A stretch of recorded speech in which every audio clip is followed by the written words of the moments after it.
The moment she walked into that dining room with a baby on her hip, I knew someone's life was about to shatter. I just didn't know it would save mine. What happens when a single father on a blind date witnesses a young mother being fired in front of everyone? What he does next will leave you speechless. This is a story about dignity, second chances, and the courage to build love from broken pieces.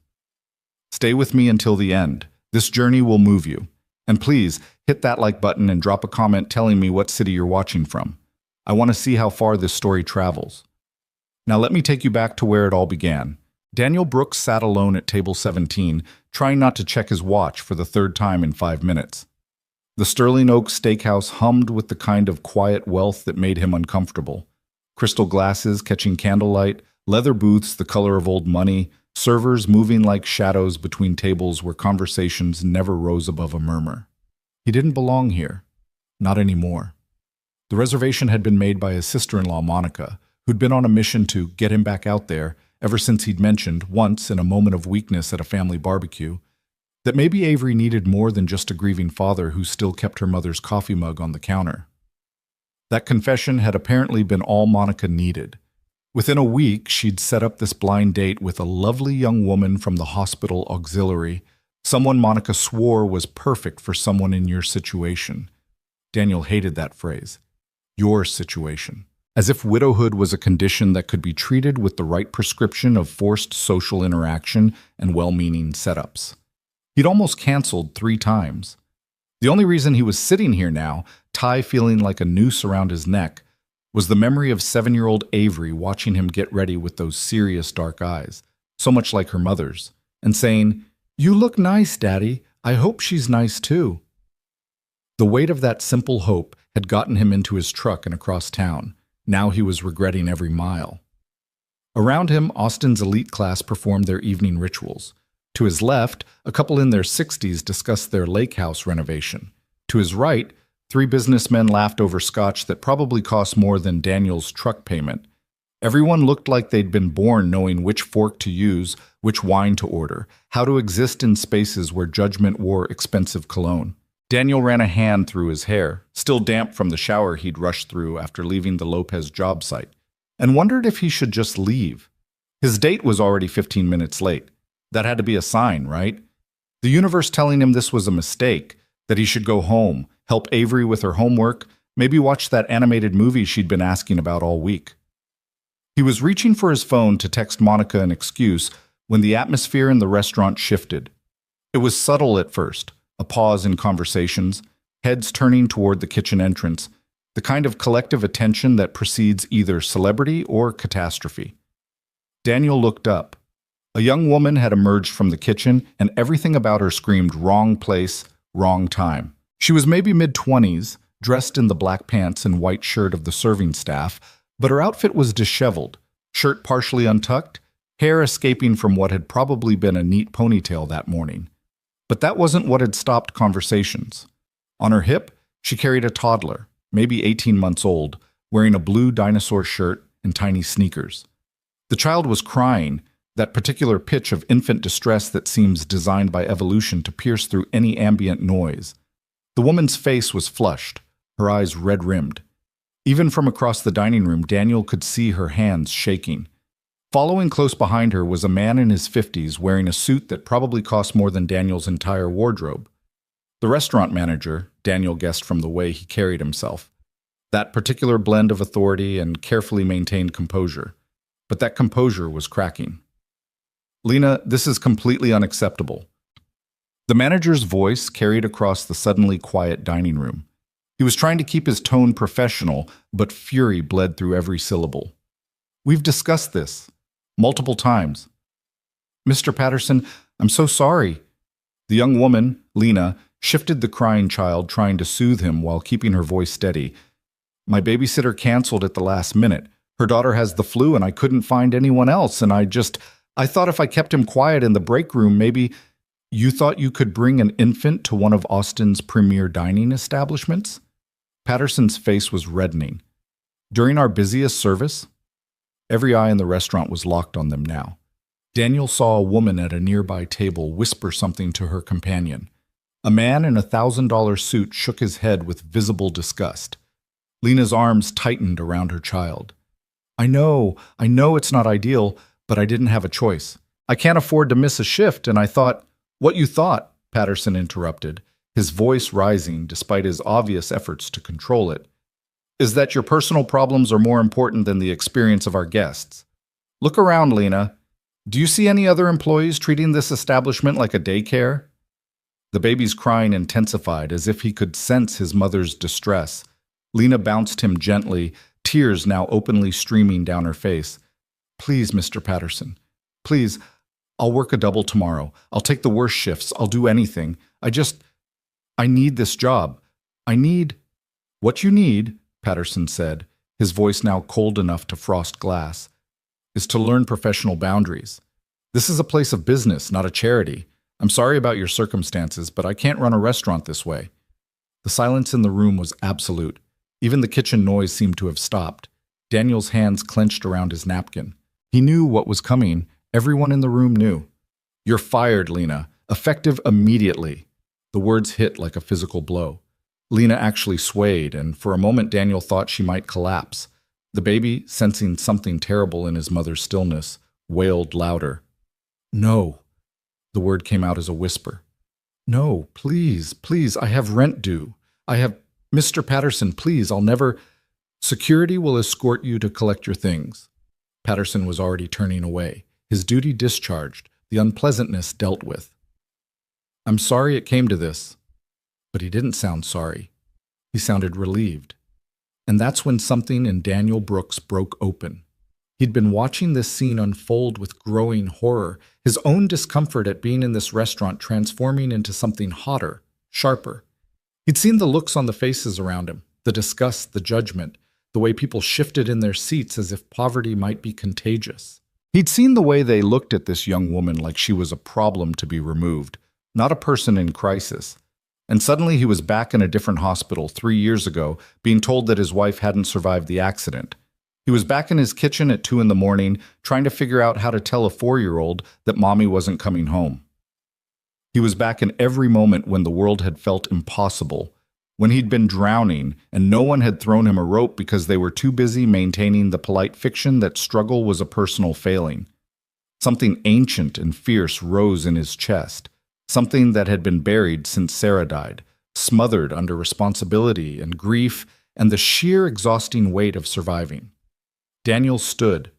The movement drew attention, head swiveling toward him like sunflowers tracking light. The businessman at the table beside him paused mid-sentence. The couple discussing their lake house went silent.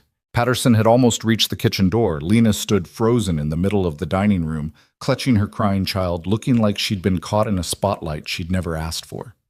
Daniel's chair scraped against the hardwood floor, a harsh sound in the crystalline silence. "Excuse me," he called out, his voice carrying across the room with the same authority he used on construction sites when heavy equipment was moving and lives depended on clear communication. "I think you're firing my date." Every head in the restaurant swiveled toward him. Patterson froze mid-step. And Lena, this young woman he'd never met, whose name he'd just learned in the worst possible context, turned to look at him with an expression of pure confusion. Daniel started walking. Each step felt significant, like he was crossing more than just a dining room floor. The businessmen watched him pass. The elderly couple stared openly. He heard whispers starting up in his wake, saw phones being subtly shifted into recording position. He didn't care. Patterson had turned back, his professional mask slipping to show irritation beneath. "I'm sorry, sir, but this doesn't concern..." "Her name is Lena Ortiz, right?" Daniel kept walking, his eyes fixed on the young woman who was staring at him like he'd materialized out of thin air. "I'm Daniel Brooks. We had a reservation for 7:30. He could see Lena's mind working, confusion giving way to something else. A desperate, wild hope that she was trying to suppress because hope, Daniel knew, could hurt worse than disappointment when you'd been knocked down often enough. She started, then stopped, looking between Daniel and Patterson. The manager had recovered his composure, his expression now tight with professional skepticism. "Mr. Brooks, I appreciate your gesture, but Lena is an employee here, not a guest. This is a personnel matter. Was an employee, Daniel corrected, finally reaching Lena's side. Up close, he could see she was even younger than he'd thought, probably not yet 25. Her name tag was slightly crooked. There was a stain on her collar that looked like baby food. The child in her arms had stopped crying, distracted by this new presence, regarding Daniel with that solemn curiosity toddlers have. You fired her, which means she's free to leave with me. Sir, I really don't think... How much does she owe for the disruption? Daniel pulled out his wallet. To the restaurant. For the, what did you call it? The experience of your guests? Patterson's face went from red to purple. This isn't about money. Really? Because it seems like it's about exactly that. Daniel pulled out his credit card. How much for the meals that were disrupted? 100? 200? I'll cover whatever you think is fair compensation for the 30 seconds of crying that apparently destroyed everyone's evening. Around them, phones were definitely out now, recording openly. Daniel heard someone mutter, "Oh, this is getting good." A woman at a corner table had her hand pressed to her mouth, eyes wide. Lena was trembling beside him. The baby had grabbed a fistful of her shirt, watching the scene with big, uncertain eyes. "Mr. Brooks," Patterson said through gritted teeth, "I'm going to have to ask you to..." "To what? Leave?" "I was planning on it." Daniel handed his card to a wide-eyed server who'd materialized nearby. "Charge whatever's appropriate. My date and I are going somewhere that doesn't treat single mothers like criminals for having the audacity to be human." He turned to Lena, offering his hand. "If you want to leave, that is. No pressure, but I'm thinking the diner on 6th Street doesn't have a dress code, probably doesn't mind a little crying, and makes a pretty decent burger." For a moment, Lena just stared at him. Her eyes, dark brown, exhausted, full of 1,000 questions, searched his face like she was trying to find the trick, the catch, the inevitable moment when this gesture would transform into something else. Daniel knew that look. He'd worn it himself often enough in the year after Sarah died, when people offered help that came with invisible price tags. "I don't understand," she whispered. "Why would you... We don't even know each other." "No," Daniel agreed, "but I've been where you are. Not exactly, but close enough. And someone helped me when I needed it. Maybe it's time I paid that forward." The baby made a small sound, reaching toward Daniel with one chubby hand. Without thinking, Daniel let the child grab his finger. The grip was surprisingly strong. "Hey there, buddy," he said softly. "Tough night, huh?" And something in Lena's face cracked.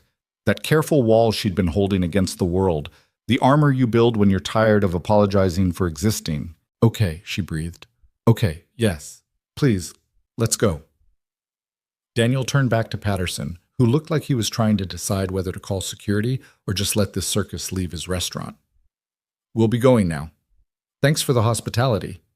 The sarcasm wasn't subtle. Patterson's jaw worked, but he said nothing. What could he say? Daniel wasn't breaking any laws. Neither was Lena, not anymore. She no longer worked here. The server returned with Daniel's card and a receipt. He signed it, added a generous tip, none of this was the waitstaff's fault, and handed the receipt back. Then he offered his arm to Lena. She stared at it for a moment, this old-fashioned gesture in the middle of a very modern humiliation, then shifted the baby to one hip and threaded her free hand through Daniel's elbow. Together, they walked toward the exit. The dining room remained silent except for the quiet soundtrack playing over the speakers, something classical and tasteful that had probably been selected specifically to not intrude on the consciousness of people paying $40 for a steak.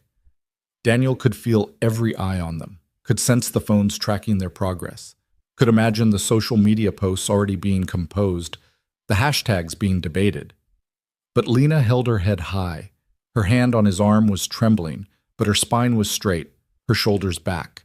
She'd been beaten down tonight, humiliated, fired, but she wasn't broken. Daniel respected the hell out of that. They reached the door.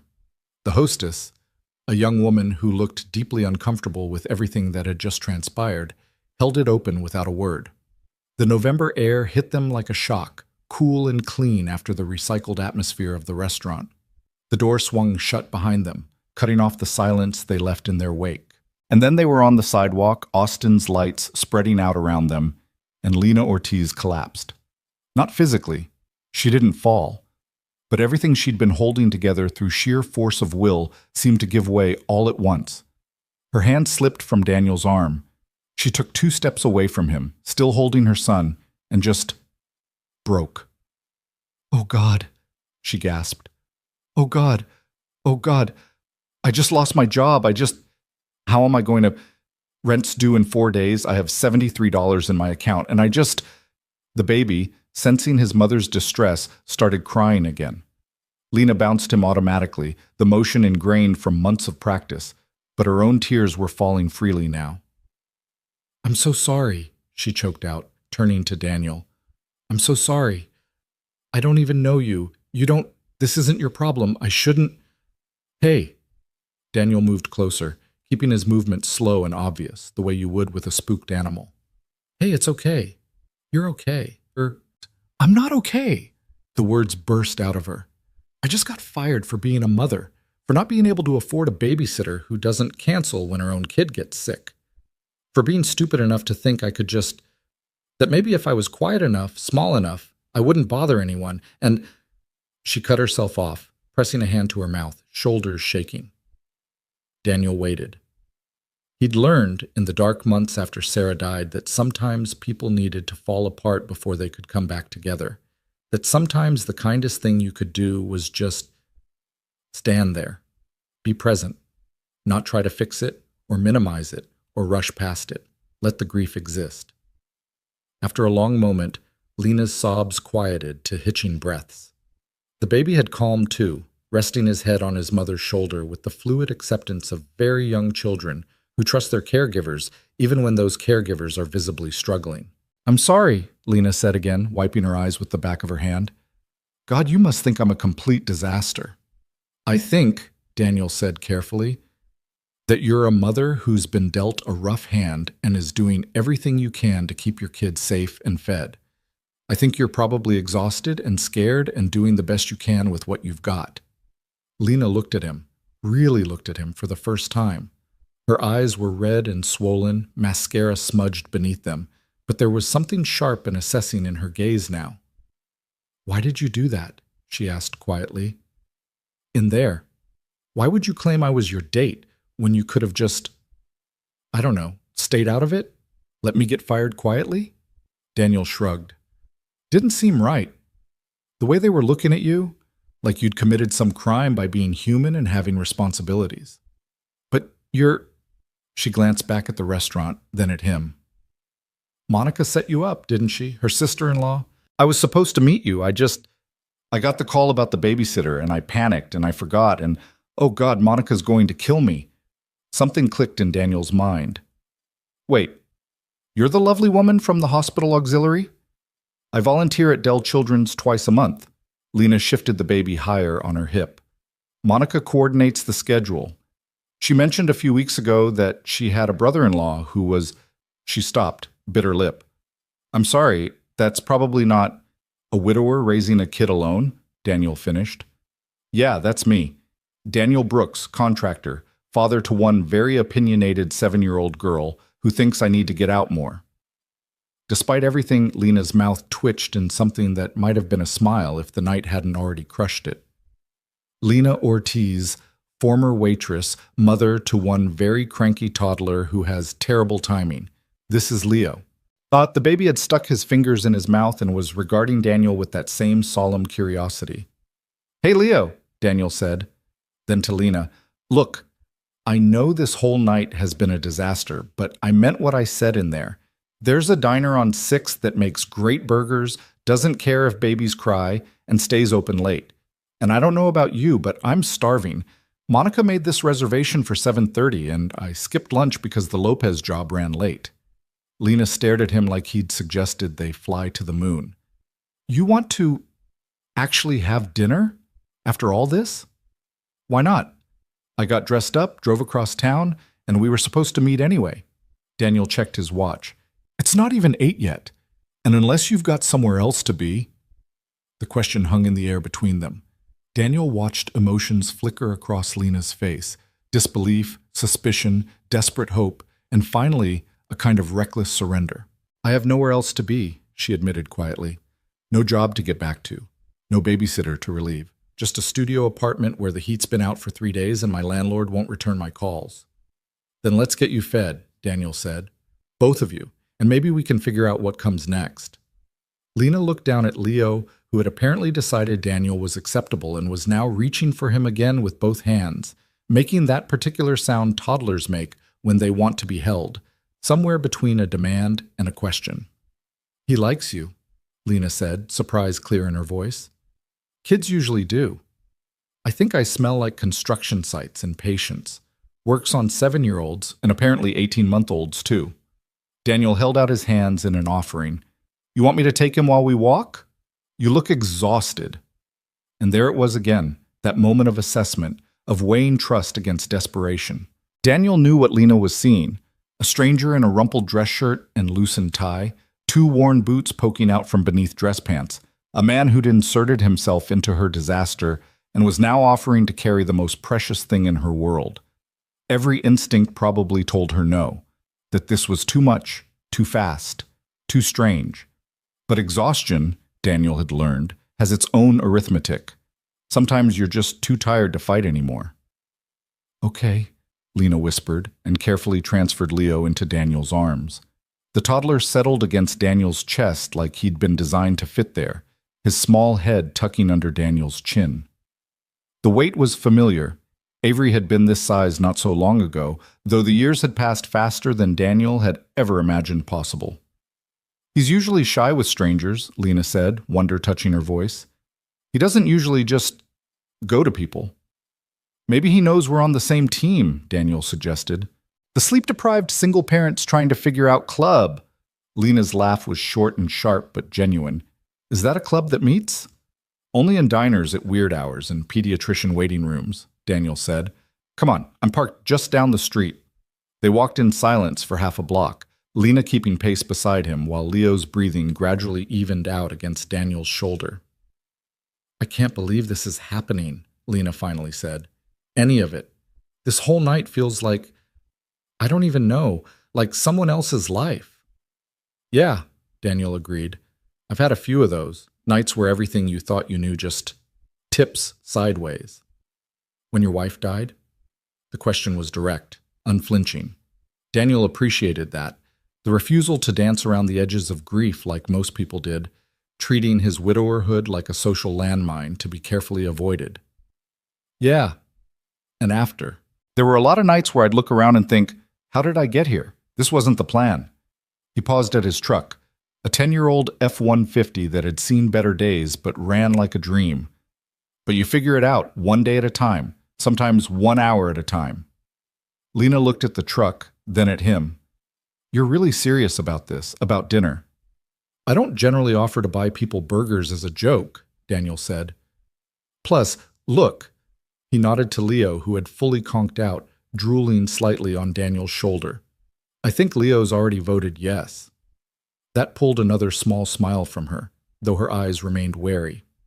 I don't have a car seat with me. I took the bus to work because my car died last week and I can't afford to fix it until I got paid, which is now not happening. Daniel considered this. The diner's only about 10 minutes from here. We can take it slow, keep him secure in your arms in the back seat, or there's a bus line that runs down 6th if you'd feel safer that way. You'd really take the bus with me? In your... She gestured at his outfit. You're wearing a tie. It's a clip-on, Daniel admitted. I can't actually tie a real one. Haven't been able to since I was 12 and my dad tried to teach me for my uncle's wedding. Some skills just don't stick. He carefully unclipped the offending item and stuffed it in his pocket. Better? Lena was quiet for a long moment, studying him in the streetlight. Daniel let her look, understanding that she was making calculations that had nothing to do with convenience and everything to do with safety, with trust, with the 1,000 small risk assessments single mothers had to make every single day. Okay, she said finally.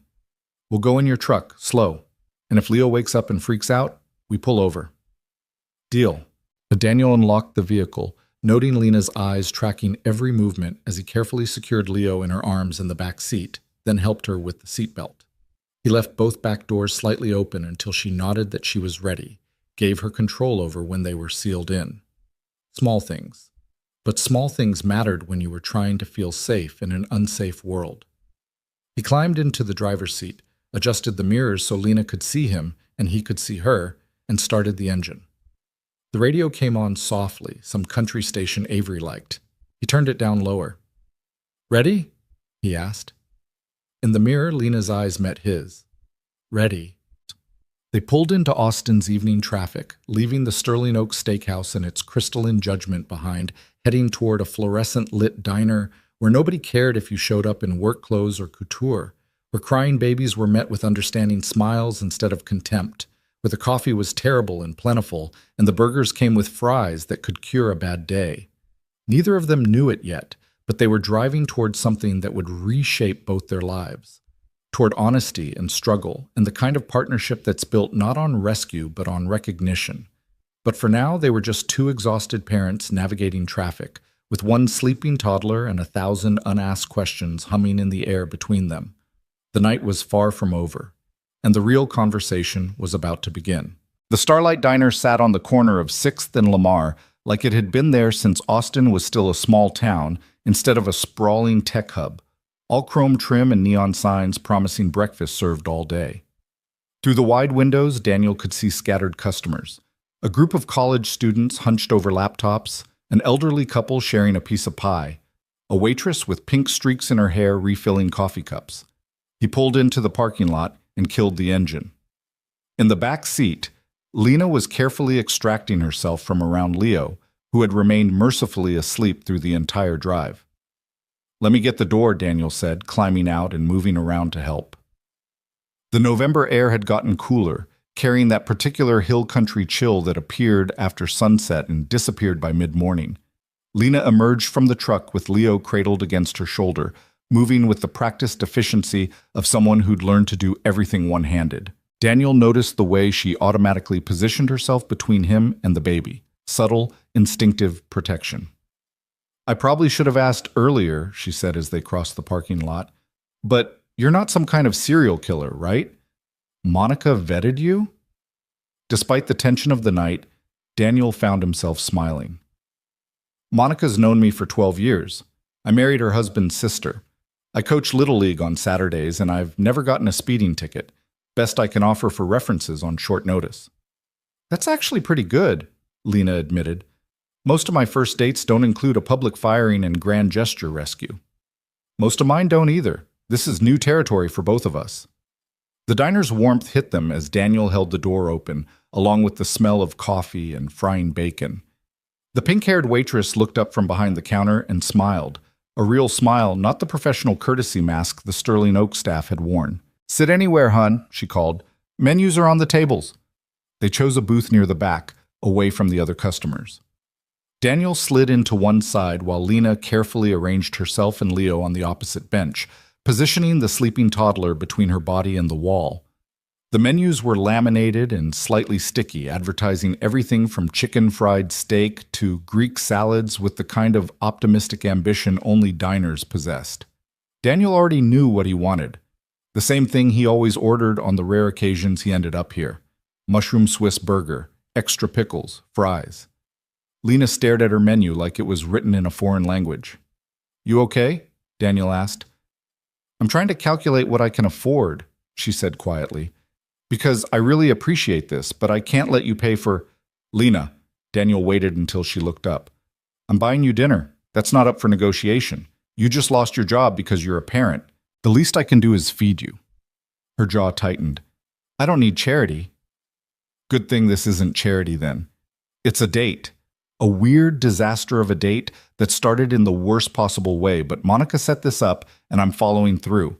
If the situation was reversed, if I'd been the one fired and humiliated, would you buy me a burger?" Lena considered this, her finger tracing an absent pattern on the table's surface. "Yeah, probably."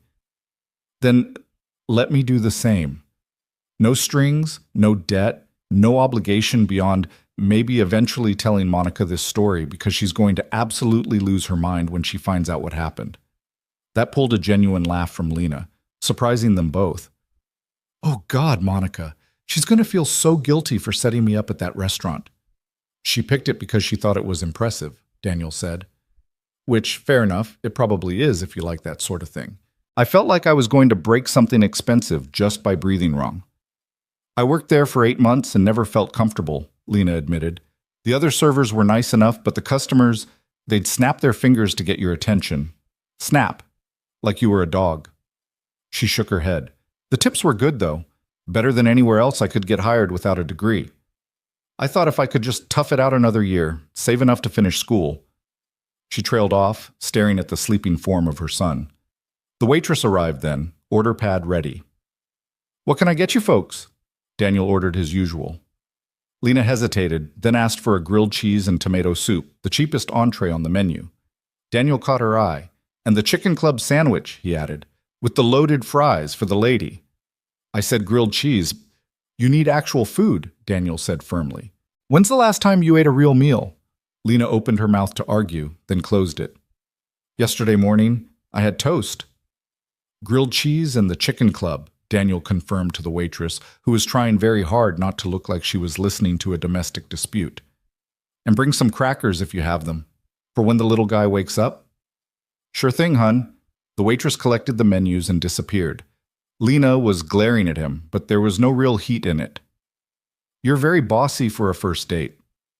"I have a 7-year-old who thinks vegetables are a suggestion. Bossy is kind of required in the job description."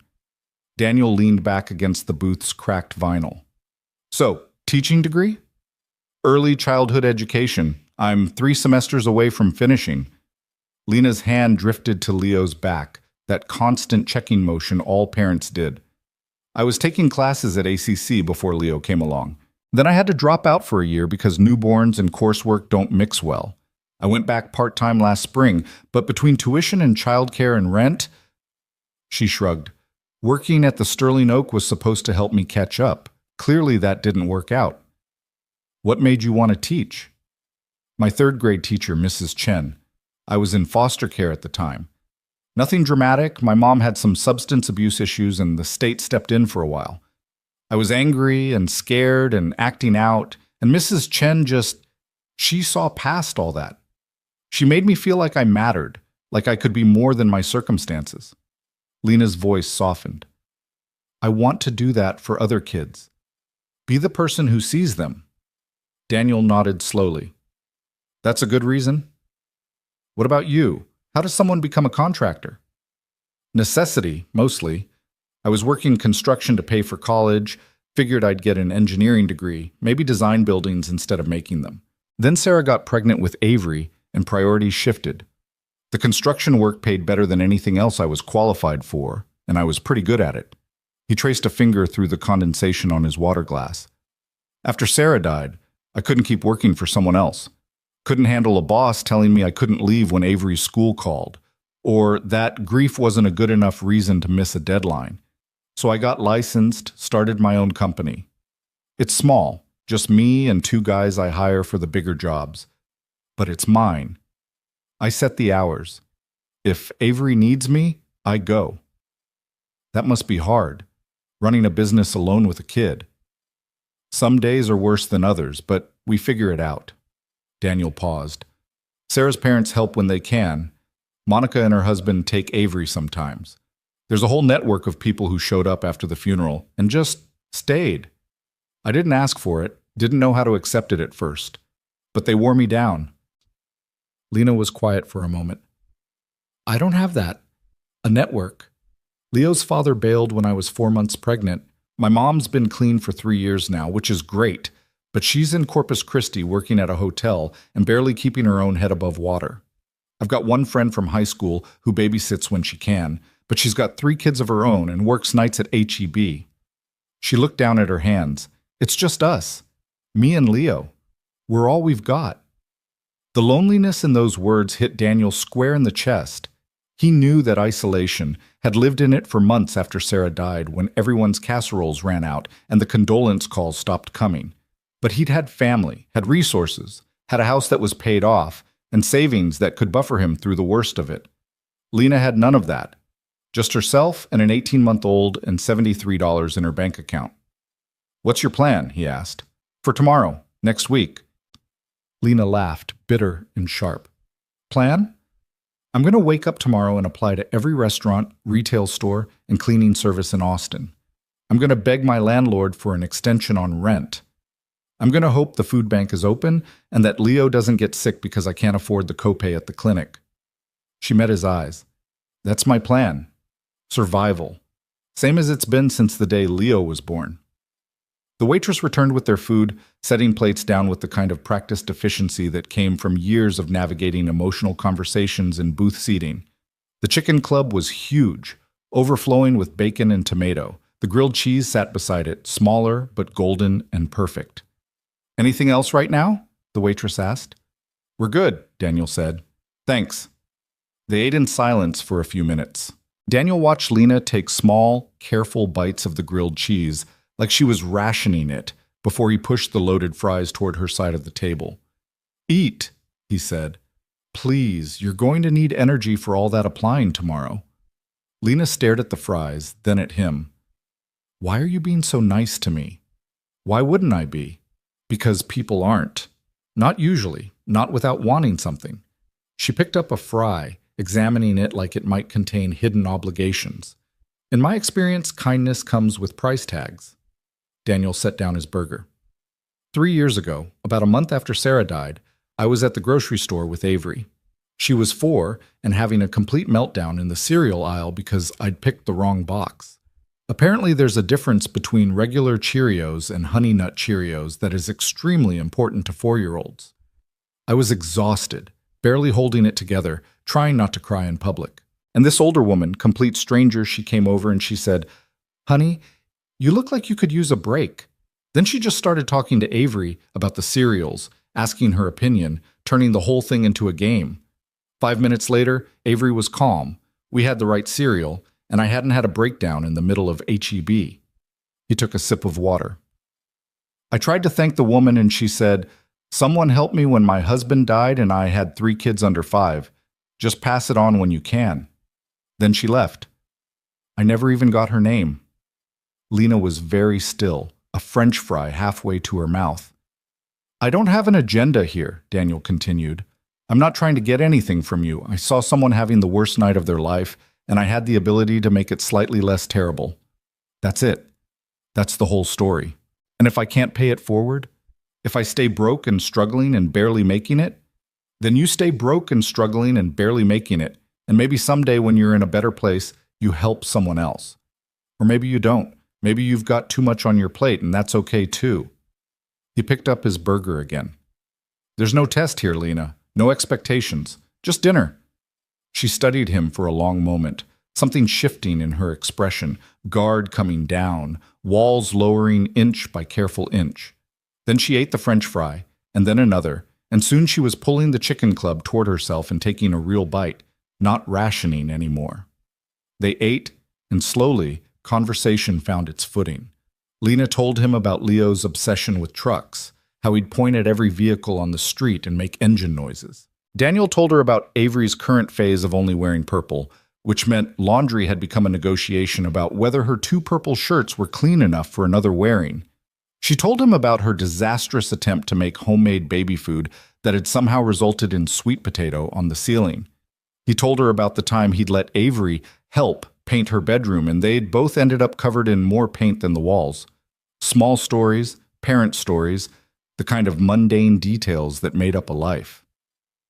Leo woke up about halfway through the meal, blinking sleepily before focusing on his surroundings. His face started to scrunch up in pre-cry confusion before Lena scooped him into her lap and the waitress appeared with the crackers Daniel had requested. Hey, sweet boy, Lena murmured, kissing his forehead. You hungry? Leo took the cracker, examining it seriously before taking a careful bite.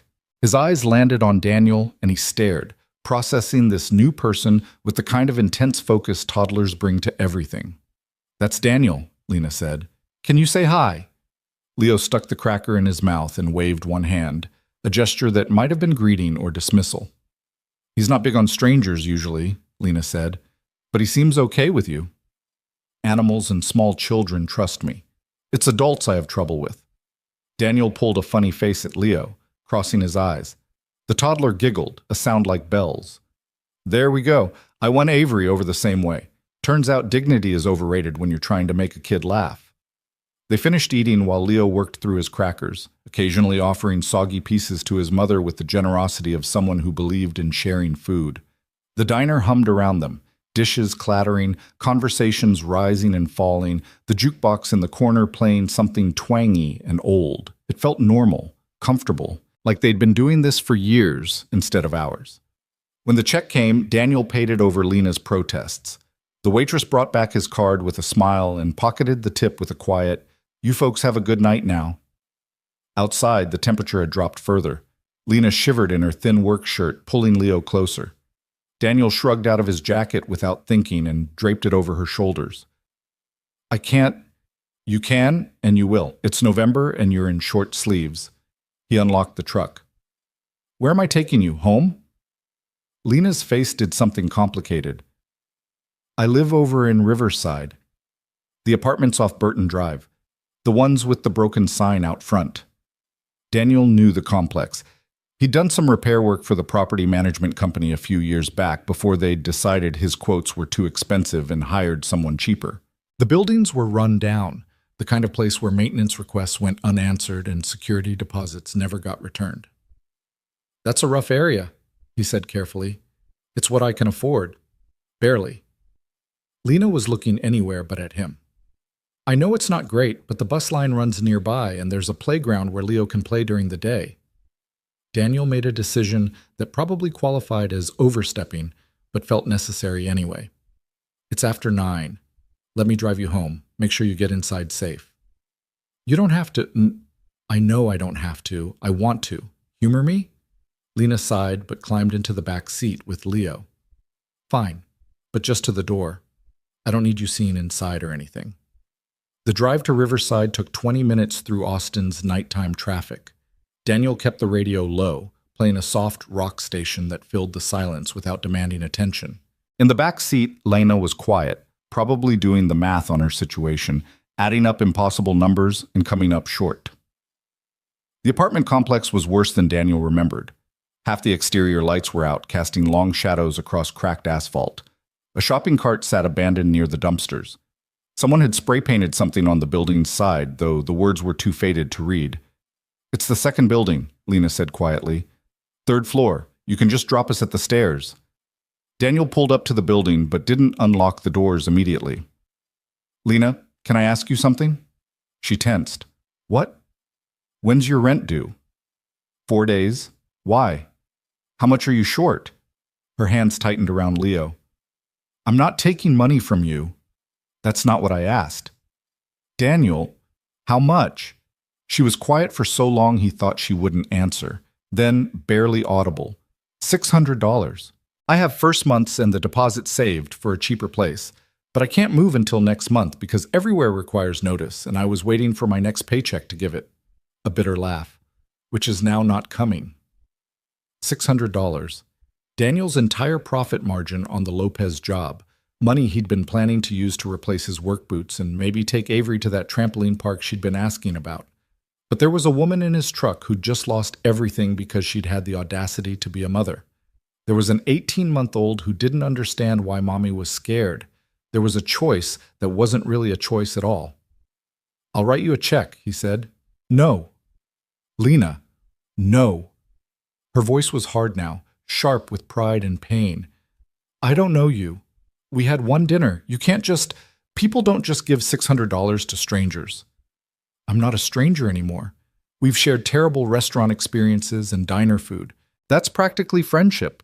He turned to look at her in the rear-view mirror. "And I'm not giving it to you. I'm lending it. You pay me back when you can. No interest, no timeline, no pressure." "I can't." "You can't or you won't?" "Both."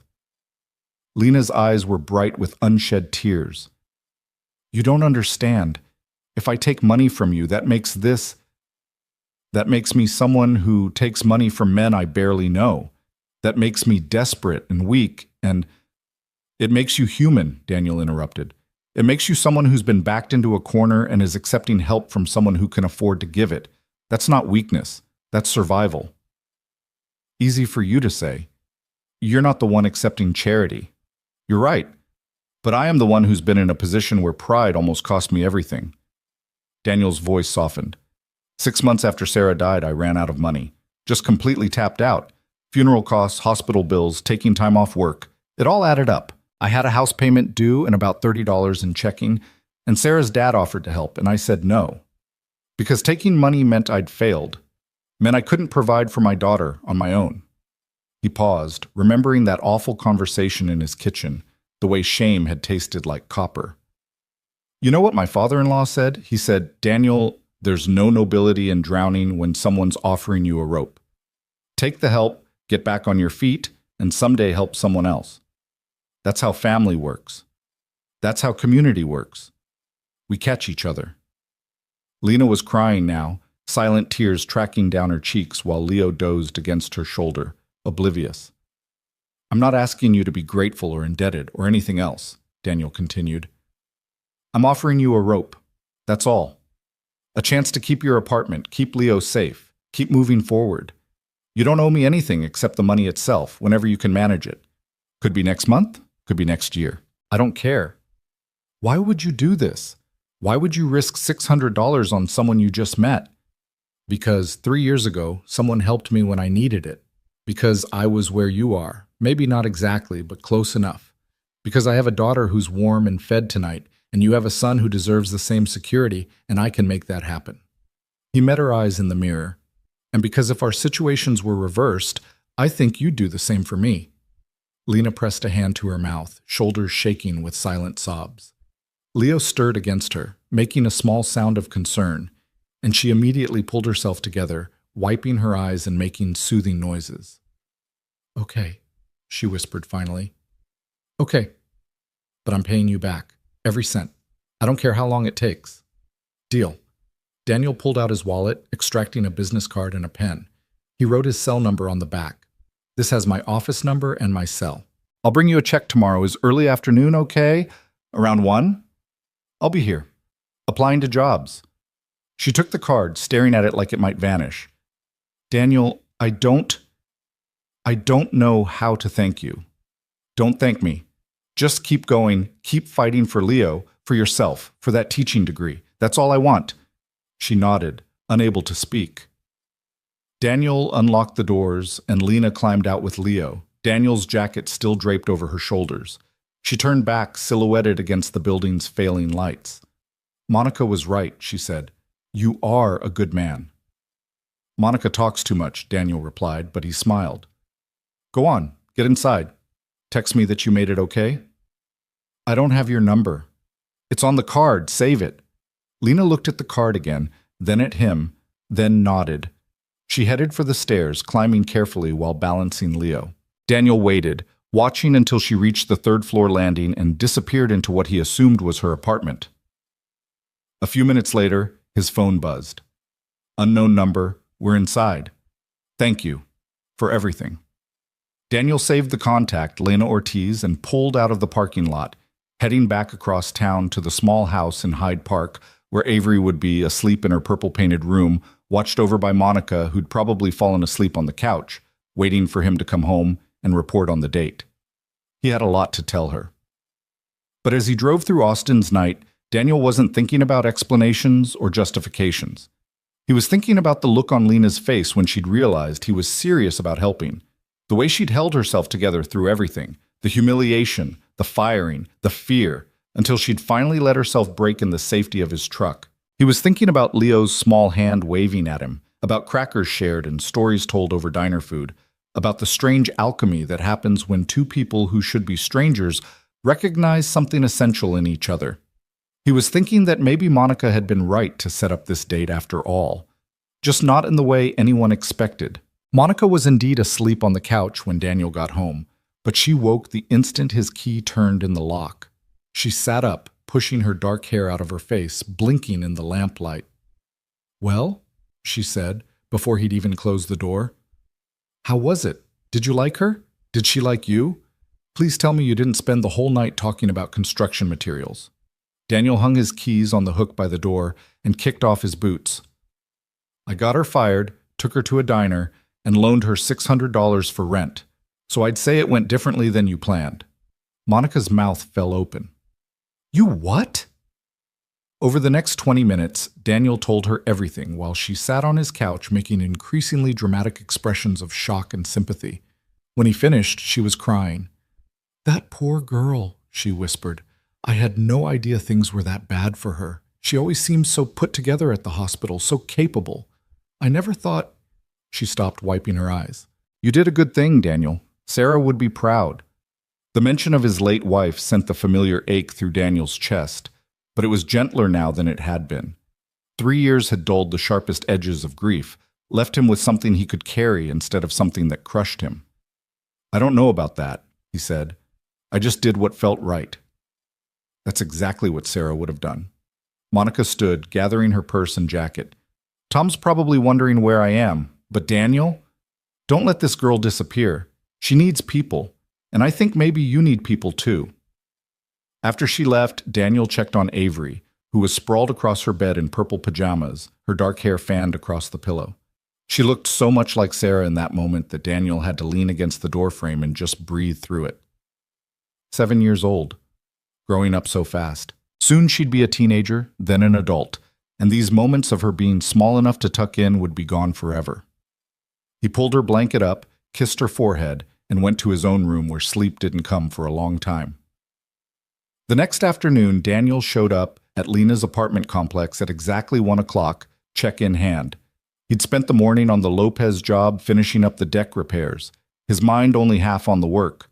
The other half kept replaying last night.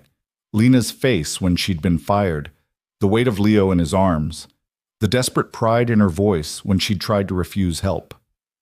The third-floor landing smelled like cooking grease and cigarette smoke. Daniel found apartment 317 and knocked. Lena opened the door still wearing his jacket over a different shirt than last night. Her eyes were red-rimmed like she'd been crying, but she'd clearly made an effort. Her hair was pulled back neatly, and she'd put on makeup that didn't quite hide the exhaustion underneath. "Hi," she said, stepping back to let him in. "Come in, but fair warning, it's not much." The apartment was a studio, maybe 400 square feet total. A kitchenette occupied one corner, a bathroom door stood ajar in another, and the rest of the space was divided between a sagging double bed and a small area where Leo's playpen sat surrounded by scattered toys. The walls were thin enough that Daniel could hear a television playing in the next unit. The heating vent rattled but produced no warmth, but the space was immaculately clean. Not a dish in the sink, toys organized in plastic bins, the bed made with hospital corners. It was the kind of clean that came from having nothing and taking fierce pride in maintaining what little you had. "It's home," Lena said, that defensive note creeping into her voice. "I know it's not—" "It's fine," Daniel interrupted. "Better than my first place after I moved out of my parents' house. I had roommates who thought dishes were optional and hygiene was a suggestion." That pulled a small smile from her. Leo was in the playpen, pushing a toy truck back and forth and making engine noises. When he saw Daniel, he stood up, bouncing excitedly. "Truck," he announced, holding up the toy.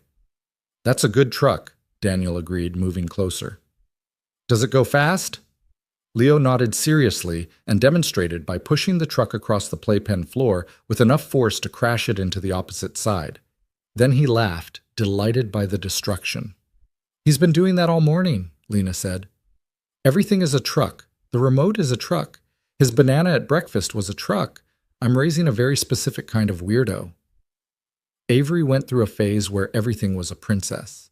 I had to call her Princess Avery for 3 months or she'd refuse to respond. Daniel pulled out the check he'd written that morning. "Here, this should cover rent and leave you a little extra for groceries." Lena took it like it might bite her, staring at the amount.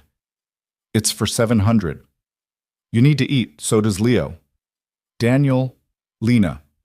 He kept his voice gentle but firm. "Let me do this. Please." She folded the check carefully and tucked it into her pocket, then took off his jacket and handed it back. "I should return this. Thank you for letting me borrow it. Keep it if you need it. Your coat situation looks pretty minimal." "I have a coat. It's just—" She glanced at the closet door. "It's got a broken zipper and I've been meaning to fix it, but I haven't had time." Of course she had a broken coat.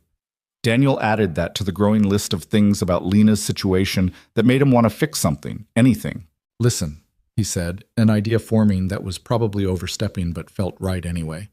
I know you need to look for work, but if you're interested, I could use help at my business. Administrative stuff mostly, scheduling jobs, ordering materials, handling invoices. Nothing complicated, but it needs doing, and I've been putting it off because I hate paperwork. Lena's eyes narrowed. Is this a real job or a pity job? It's a real job that I'm offering to someone I think would be good at it. You worked at the Sterling Oak for 8 months without getting fired until last night. That takes organization and people skills, both of which I need. He paused. Pays $15 an hour, flexible schedule, and you can bring Leo. My office is basically a garage I converted, so there's space for him to play while you work. $15 an hour? Lena's voice went very quiet. That's more than the restaurant paid. That's what the job's worth. And before you ask, yes, I can afford it. Business has been good. I just expanded to take on bigger projects, which means more administrative work that I don't have time for. It wasn't entirely true. Daniel had been managing fine on his own, but it wasn't entirely false either. He really did hate paperwork, and having someone to handle the scheduling would free him up for actual construction work. And if that someone happened to be a single mother who desperately needed stable income and could bring her kid to work, well, that just made good sense. Lena was very still, processing. What if I'm terrible at it? Then we figure it out together. I'm not looking for perfect. I'm looking for reliable. He met her eyes. And I think you're about as reliable as they come. She laughed, short and sharp. You don't know me well enough to know that. I know you showed up to a job you hated for 8 months because your kid needed to eat. I know you're 3 semesters from a degree you're fighting like hell to finish. I know you didn't abandon your son or give up when things got hard. Daniel shrugged. That's reliable enough for me. Lena turned away, arms wrapped around herself. When she spoke, her voice was thick. Why are you doing this? And don't say it's just paying it forward or helping someone who needs it. There's got to be more to it than that. Daniel considered this, really considered it. Why was he doing this? It would be easy to say it was altruism, that he was just a nice guy helping someone in need, but that wasn't the whole truth. Avery asked me last week if she was ever going to have a mom again, he said quietly. She sees her friends with their parents, sees families at the park, at school events, and she asked if it was always going to be just us. He saw Lena's shoulders tense. I told her I didn't know, he continued, that maybe someday I'd meet someone, or maybe it would just be us forever, and both of those things were okay. But the truth is, I've been alone for 3 years and I've forgotten how to connect with people who aren't 7 years old or asking me for construction quotes. Daniel moved to the window, looking out at the parking lot below. Last night at that restaurant, watching you get torn apart in front of everyone, I felt something I haven't felt in a long time. Anger. Real anger, not just frustration or exhaustion. And then I felt useful, like maybe I could actually help someone instead of just surviving from one day to the next. He turned back to her. So yes, I'm helping you. But maybe you're helping me too, reminding me that there's more to life than work and parenting and trying not to drown, that I can still be the kind of person who shows up for people. Lena was crying again, silent tears that she didn't bother to wipe away. You're not what I expected. What did you expect? I don't know. Monica said you were kind and steady and good with your daughter. I guess I thought you'd be boring, safe. She laughed wetly. You're not boring. I'll take that as a compliment. Daniel smiled. So, the job. You interested? Can I think about it? Of course, but I need an answer by Monday. I've got a big project starting Tuesday, and I really do need the help. Lena nodded, wiping her eyes. Okay, Monday. I'll let you know. They stood in awkward silence for a moment, the weight of everything unsaid hanging between them. Then Leo called out, "Truck!" again, and the spell broke. Daniel left shortly after, promising to text her his office address in case she decided to take the job. As he drove away, he caught a glimpse of her in his rearview mirror, standing on the third-floor landing with his check in her pocket and uncertainty written across her face. He hoped she'd say yes. She texted him Sunday night, "I'll take the job. What time Monday?" Monday morning, Lena showed up at Daniel's office/garage at 8:30, Leo on her hip and a backpack full of toys and snacks. She was wearing jeans and a sweater, her hair pulled back in a ponytail, looking nervous and determined in equal measure. "You're early," Daniel said, opening the side door to let them in. "I'm always early. Being late makes me anxious." She looked around the space, half garage, half office, with a desk piled with invoices and a filing cabinet that looked like it hadn't been organized since the Bush administration. "Oh, wow. You weren't kidding about the paperwork." "I might have downplayed exactly how behind I am." Daniel cleared a space on the floor and put down the foam play mat he'd borrowed from Monica. "This okay for Leo?" "That's perfect." Lena set Leo down, and he immediately began exploring, picking up scattered tools and examining them with intense toddler focus. "Nothing sharp down here," Daniel assured her. "I cleared it all last night. Worst he'll find is some sandpaper, and even that's the fine grit stuff." They spent the morning going through Daniel's disaster of a filing system, while Leo played contentedly on the mat, occasionally bringing them tools to admire. Lena had a natural organizational mind, quickly sorting invoices by date and creating a system that actually made sense. "How have you been running a business like this?" she asked, staring at a pile of receipts that dated back 6 months. "Poorly, very poorly." Daniel handed her another stack. "I'm good at building things. Administrative work makes me want to fake my own death and move to Canada." "That's dramatic." "You haven't seen my tax situation yet. That'll come later when you trust me more." Lena laughed, and the sound filled the garage space with something bright.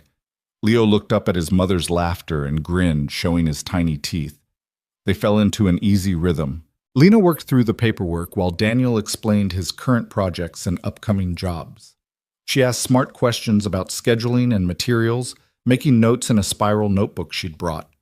When Leo got fussy, she'd take a break to feed him a snack or read him a book, and Daniel would use those moments to actually respond to emails he'd been ignoring. It worked. Surprisingly, impossibly, it worked. By lunch, Lena had organized 3 months of invoices and created a digital filing system on Daniel's computer. Leo had taken a nap on the playmat, and Daniel had finished all his quotes for the week. "You're really good at this," Daniel said, watching her input data with efficient keystrokes. "I like organizing things. It makes sense. Unlike people." She glanced at him. "No offense." "None taken. People are complicated." They ordered sandwiches from the deli down the street and ate while Leo toddled around the garage, still obsessed with anything that rolled. Daniel found himself telling her about the Ramirez job that had gone sideways when they discovered asbestos in the walls, and Lena told him about a particularly awful shift at the Sterling Oak, when a customer had sent back his steak 4 times before admitting he'd wanted chicken all along. It felt normal, like they'd been working together for months instead of hours. The week passed in similar fashion. Lena showed up every morning at 8:30, Leo in tow, and transformed Daniel's administrative chaos into something resembling a functional system. She scheduled his jobs, organized his materials orders, and even started handling some of the customer calls because she had a way of talking to people that made them feel heard. Daniel found himself looking forward to mornings, to the sound of Lena's car pulling up. She'd managed to get her vehicle fixed with part of her first paycheck, and Leo's excited greeting when they came through the door. Avery met them on Thursday when she had a half day at school. Daniel had been worried about how his daughter would react to suddenly having people in their space, but Avery took one look at Leo and declared him adorable, and spent the afternoon teaching him how to stack blocks while Lena worked. "She's pretty," Avery told Daniel later when Lena had taken Leo to the bathroom. "Is she your girlfriend?" "She's my employee," Daniel corrected, "and my friend." "Can friends become girlfriends?" "Sometimes, but that's not what this is." Avery gave him a look that was far too knowing for 7. "If you say so, Daddy." But it wasn't like that. Daniel was careful to keep things professional, to maintain boundaries. Lena was vulnerable, rebuilding her life, and the last thing she needed was her boss making things complicated. Except it was already complicated because somewhere between Monday and Friday, between shared sandwiches and watching Leo grow comfortable enough to fall asleep on Daniel's office couch, something had shifted. He looked forward to her opinions on his projects. She started texting him funny things Leo did on weekends. They developed inside jokes and a shorthand that came from spending 8 hours a day in close proximity. It felt like the beginning of something, but Daniel couldn't name what.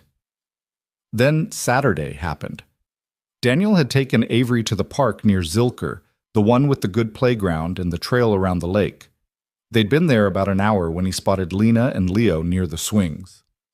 "That's Daniel!" Avery shouted, running toward them before he could stop her. Lena turned, surprised, then smiled. "Hey, fancy meeting you here." "Small city," Daniel said, catching up to his daughter. "Or maybe just small worlds for people with kids." They ended up spending the afternoon together, Avery and Leo becoming instant friends despite the age gap. Avery pushed Leo on the baby swing while Lena and Daniel sat on a nearby bench watching their kids play. "This is nice," Lena said quietly. "Normal. I haven't felt normal in a long time." "Yeah," Daniel agreed. "Me neither." They sat in comfortable silence, the kind that only happens when two people have stopped trying to impress each other and started just existing together. "Can I ask you something?" Lena said after a while. "Sure." "Do you ever feel guilty about being happy again?" The question hit deeper than Daniel expected. He thought about Sarah, about the way her absence had defined his life for so long, about the months when happiness felt like a betrayal. "Every day," he admitted. "For the first year, anytime I laughed or enjoyed something, I'd feel like I was forgetting her, like being happy meant she didn't matter anymore." "Well, how did you get past it?" "I'm not sure I did. I just started letting the happy moments exist without interrogating them to death. Sarah loved life. She loved joy. I don't think she'd want me to spend the rest of my existence being miserable." He paused. "What about you, Leo's father? Do you feel guilty about moving on?" Lena's laugh was bitter. "Marcus didn't die. He just decided being a father was too hard and walked away. So no, I don't feel guilty. I feel angry, but that's a different thing. Anger's valid. So is guilt, I guess." She watched Leo giggle as Avery made faces at him. "I just don't want to feel broken forever, you know? I want to be whole again, or maybe whole for the first time. I'm not sure I ever was before." Daniel understood that more than he could articulate, the feeling of being fractured, of wondering if the pieces would ever fit back together right. They stayed until the sun started setting, the kids reluctant to leave. Walking back to their cars, Avery held Lena's hand on one side and Daniel's on the other, chattering about something that had happened at school. Leo dozed in Lena's arms, worn out from playing. It felt like a family. The thought terrified Daniel. That night, after Avery was asleep, he sat on his back porch and called Monica. "I think I'm in trouble," he said when she answered. "What kind of trouble?" "The Lena kind." Monica was quiet for a moment. "You have feelings for her." "I don't know. Maybe. Probably." Daniel ran a hand through his hair. "We spent the afternoon at the park, and it felt so natural, like we'd been doing it forever. And I keep thinking about her when I should be working, and I look forward to Monday mornings, Monica." "Who looks forward to Mondays?" "People who are falling for their employees, apparently." Monica's voice was gentle. "What are you going to do about it?" "Nothing. She's rebuilding her life. She needs stability, not her boss developing feelings. Has it occurred to you that maybe she has feelings too?" "That's not... We're friends. She works for me. It would be completely inappropriate." "Daniel," Monica cut him off. "Sarah's been gone for 3 years. You're allowed to move on. You're allowed to be happy. And Lena is a wonderful person who clearly cares about you." "You don't know that." "I've seen the way she looks at you when you're not watching. Trust me, I know." After they hung up, Daniel sat in the darkness thinking about Lena's smile, about the way Leo had fallen asleep in his arms that first night, about the feeling of Avery holding Lena's hand like it was the most natural thing in the world. Maybe Monica was right, or maybe Daniel was just lonely and mistaking gratitude for something more. He didn't know. But he was about to find out, because Sunday evening Sarah's parents called and everything fell apart. Robert and Catherine Mitchell had always been kind to Daniel, even after their daughter died. They'd helped with Avery, brought groceries when he couldn't manage the store, sat with him through the worst of the grief. They were good people who'd lost their only child and were trying to maintain connection to the granddaughter who was all they had left of Sarah, which made the conversation that Sunday evening so much worse. "We need to talk about this woman," Catherine said without preamble when Daniel answered the phone. Her voice was tight, controlled in that way that meant she was furious but trying not to show it. Daniel's stomach dropped. What woman? Don't play games, Daniel. Monica told Tom. Tom told us. You're dating someone. Someone with a child. Someone you gave money to and then gave a job. Catherine's voice cracked slightly. Someone you took Avery to meet at the park. It's not like that. Then what is it like? Because from where we're sitting, it looks like you're replacing Sarah. Replacing our daughter with some struggling single mother who probably sees you as a meal ticket. The words hit like a physical blow. Daniel gripped the phone tighter, trying to keep his voice level. Catherine, I understand you're upset, but that's not fair. Lena isn't... Lena, Catherine said the name like it tasted bad. You're on a first-name basis. How long has this been going on? There's nothing going on. She works for me. She needed help, and I was in a position to help her. That's it. Is it? Robert's voice came on the line now, deeper and harder than Catherine's. Because we drove by your office yesterday. Saw her car there. Saw her carrying a child inside. This is where you work, Daniel, where you're supposed to be focused on providing for Avery, not playing savior to some stranger. Daniel felt anger rising hot in his chest. She's not a stranger, and she's excellent at her job. My business has never been better organized. I'm sure it hasn't. Catherine was back, her words dripping with implication. Young, pretty, grateful, very convenient. Stop. Daniel's voice came out harder than intended. Just stop. You don't know what you're talking about. We know you're introducing Avery to this woman, our granddaughter, Sarah's daughter. Catherine was crying now. How could you, Daniel?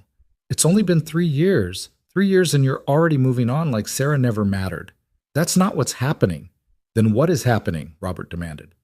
Explain it to us. Make it make sense why you're suddenly spending your weekends at parks with another woman and her child while our daughter is barely cold in the ground. The cruelty of it, the deliberate cruelty, took Daniel's breath away.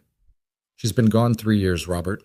She's not in the ground anymore. She's in a columbarium that I visit every month with flowers that Avery picks out. Don't you dare suggest I've forgotten her. But you have moved on, haven't you? It wasn't a question. And that was the thing that made Daniel pause, made the anger drain out and leave something heavier behind. Because maybe they were right. Maybe he had moved on. Maybe the feelings he was developing for Lena, the way his world had gotten brighter in the past 2 weeks, the way Avery had started smiling more, maybe all of that meant he was leaving Sarah behind. I'm trying to live, Daniel said quietly. That's all. I'm trying to be something other than a grieving widower for my daughter's sake, for my own sake. And this Lena is part of that? Catherine asked. I don't know. Maybe. She's a good person who needed help. That's what Sarah would have done. Helped someone who needed it. Sarah would have had better judgment than to bring a stranger into Avery's life. Robert's voice was cold now. We're concerned, Daniel, very concerned, and we think it might be time to revisit the custody arrangement. Everything stopped. The world narrowed to those words, custody arrangement. What are you talking about? Daniel's voice came out strangled. We're talking about what's best for Avery, Catherine said, and now she just sounded tired.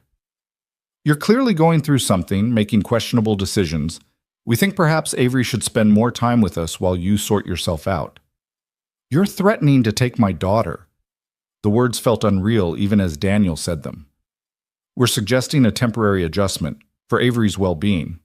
Robert's tone had shifted to something formal, legal. We've already spoken to an attorney just to understand our options. The phone nearly slipped from Daniel's hand. You can't be serious. We're very serious. Our granddaughter shouldn't be exposed to your midlife crisis or whatever this is. She deserves stability. She has stability. She has me. She has her home, her school, her friends. And now she has this Lena person and her child, a woman you barely know. Catherine's voice broke again. Please, Daniel, please think about what you're doing. Think about Sarah. Think about what she would want. Sarah would want me to be happy, Daniel said, the words coming out fierce and certain. She would want Avery to see me living, not just surviving. She would want me to help people who need it. That's who she was. Don't tell us who our daughter was. Robert's voice was dangerous now. We knew her for 28 years. You had her for 6. The line went dead. Daniel stood in his kitchen, phone still pressed to his ear, feeling like the floor had disappeared beneath him. They'd threatened to take Avery. His in-laws, who he'd trusted, who he'd loved, had just threatened to take his daughter because he'd helped someone, because he'd maybe started to care about someone. His hands were shaking when he set the phone down. Through the doorway, he could see Avery's backpack hanging on its hook, her shoes kicked off by the door, all the small evidences of the life they'd built together. The idea of that being disrupted, of losing her even temporarily. He couldn't breathe. Daniel made it to the back porch before the panic attack hit fully, his chest tight and vision swimming.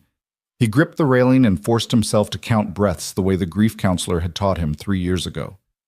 In for 4, hold for 4, out for 4. Slowly the world came back into focus. He needed to talk to Lena. Needed to... what? Warn her?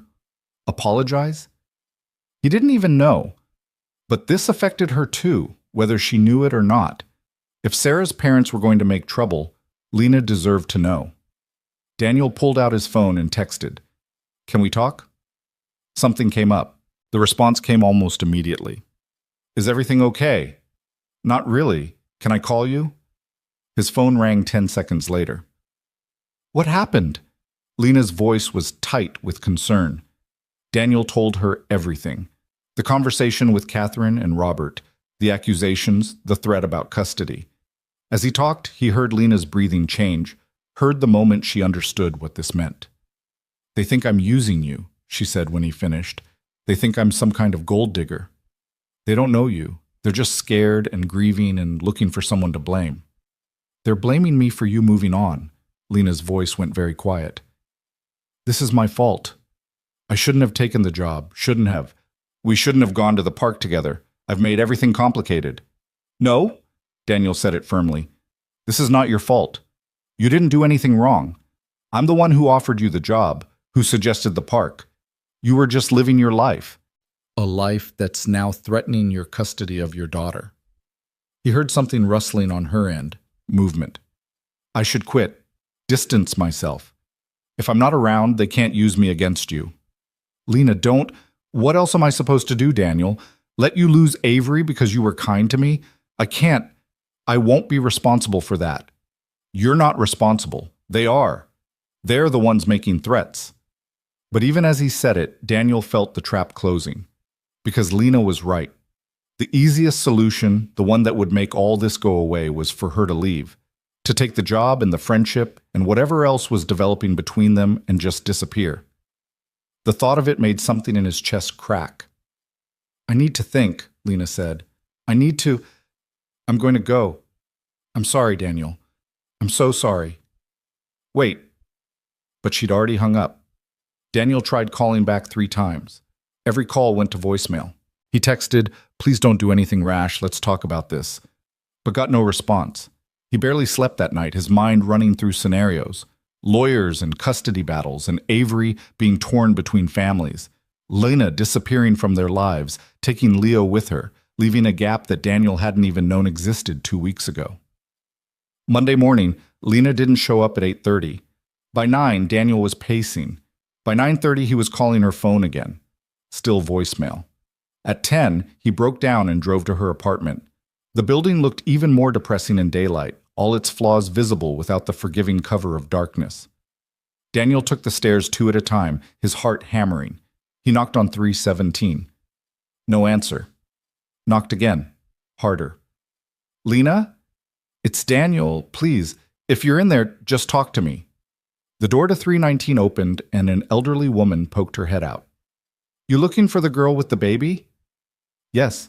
Have you seen her?" "Saw her leave real early this morning. Had suitcases. Looked like she was crying." The woman studied Daniel with sharp eyes. "You the boyfriend?" We're friends. Did she say where she was going?" "Didn't say nothing to me. Just loaded up that beat-up car of hers and drove off." The woman's expression softened slightly. "She in some kind of trouble?" "I don't know," Daniel said honestly. "I'm trying to find out."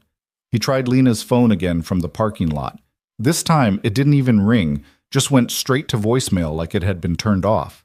Panic was setting in now, real and cold. Lena had run. packed up Leo and whatever belongings she had and just left. Because of him. Because helping her had put her in the crosshairs of his mess. Daniel drove back to his office in a daze, his mind spinning. He needed to find her, needed to explain that they could figure this out, that she didn't have to disappear. But how did you find someone who clearly didn't want to be found? He was sitting at his desk, staring at nothing, when his phone rang. Unknown number. Hello? Is this Daniel Brooks? A woman's voice, professional and unfamiliar. Yes. Who's this? My name is Jennifer Martinez. I'm calling from Monica Garcia's office. She asked me to reach out to you. I understand you're looking for Lena Ortiz? Hope flared. You know where she is? Not exactly, but Monica thought you should know that Lena called the hospital this morning and resigned from her volunteer position. She said she was leaving Austin. Didn't say where she was going. The hope died. Did she seem okay? Honestly, she sounded pretty upset. Monica's worried about her. A pause. Monica also wanted me to tell you that she talked to Tom, and Tom is going to talk to his parents. She's trying to smooth things over. Tell her thank you, but I don't think that's going to fix this. After hanging up, Daniel sat in the silence of his garage office. The filing system Lena had created sat neat and organized on his desk. The playmat where Leo had napped was still on the floor, a forgotten toy truck beside it. She'd been here less than 2 weeks and somehow made herself essential. And now she was gone. Daniel picked up the toy truck, turning it over in his hands. He thought about Leo's face when he demonstrated how fast it could go, about the pure joy in that destruction, about Lena's laugh when she'd called her son a specific kind of weirdo. He thought about the park, about Avery holding Lena's hand, about the way it had felt like family, and he thought about Catherine's words, "You're replacing Sarah," and wondered if maybe that had been the problem all along. Not that he was moving on, but that he'd been trying so hard not to that he'd forgotten how to actually live. His phone buzzed. A text from an unknown number. I'm sorry. You and Avery deserve better than the mess I bring. Thank you for everything. Take care of yourself. L. Daniel stared at the message, reading it over and over. The finality in those words. The goodbye. He typed back immediately. Where are you? Please just talk to me. We can figure this out. The message showed as delivered but not read. Minutes passed. Then an hour. Nothing. She was really gone. Daniel closed his office early and went to pick up Avery from school. She climbed into the truck chattering about art class, about the painting she'd made of a purple dragon, about how her friend Emma had shared cookies at lunch. Is Lena coming over today? She asked as they drove home. I wanted to show her my dragon. Daniel's hands tightened on the steering wheel. Not today, sweetie. Tomorrow? I don't know. Something in his voice made Avery go quiet. She studied him with those two observant eyes. Did something happen? Is Lena okay? She had to go away for a while. Why? How did you explain this to a 7-year-old? How did you say that sometimes good people got hurt because of circumstances beyond anyone's control, that kindness could have consequences, that the world was complicated and unfair? Sometimes grown-ups have things they need to figure out, Daniel said carefully. Lena has some stuff going on and she needed some space. Is it because of us? Because we met her at the park? The question was too perceptive, too close to the truth. Why would you think that? Grandma Catherine called yesterday when you were outside. She talked to me. Avery was staring at her hands now, picking at a loose thread on her backpack. She asked if I liked Lena, if I thought Lena was trying to be my new mom. Daniel's vision went red around the edges. What did you tell her? I said Lena was nice and Leo was fun to play with.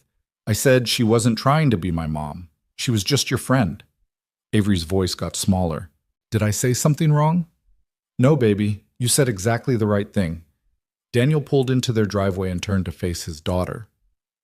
Grandma Catherine is sad because she misses your mom. Sometimes when people are sad, they say things that don't come out right. Are you sad too? Yeah, I am. Avery unbuckled her seatbelt and climbed into the front seat, wrapping her small arms around Daniel's neck. It's okay to be sad. Mrs. Chen says sadness is just love with nowhere to go. Daniel held his daughter and tried not to fall apart completely. Mrs. Chen sounds pretty smart. That night, after Avery was asleep, Daniel sat on his back porch and thought about what came next.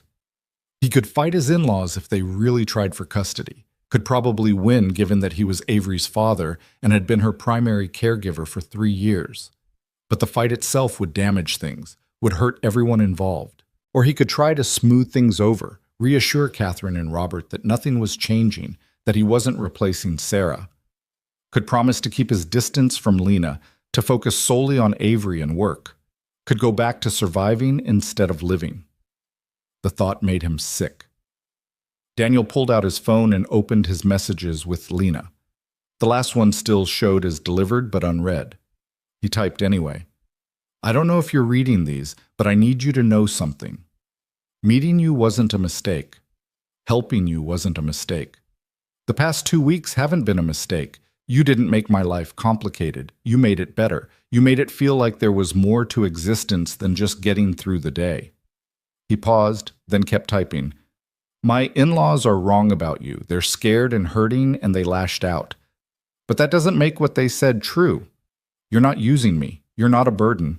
You're someone who's been dealt a terrible hand and is fighting like hell to build something good anyway. That's not weakness. That's strength. Another pause. His thumbs hovered over the screen.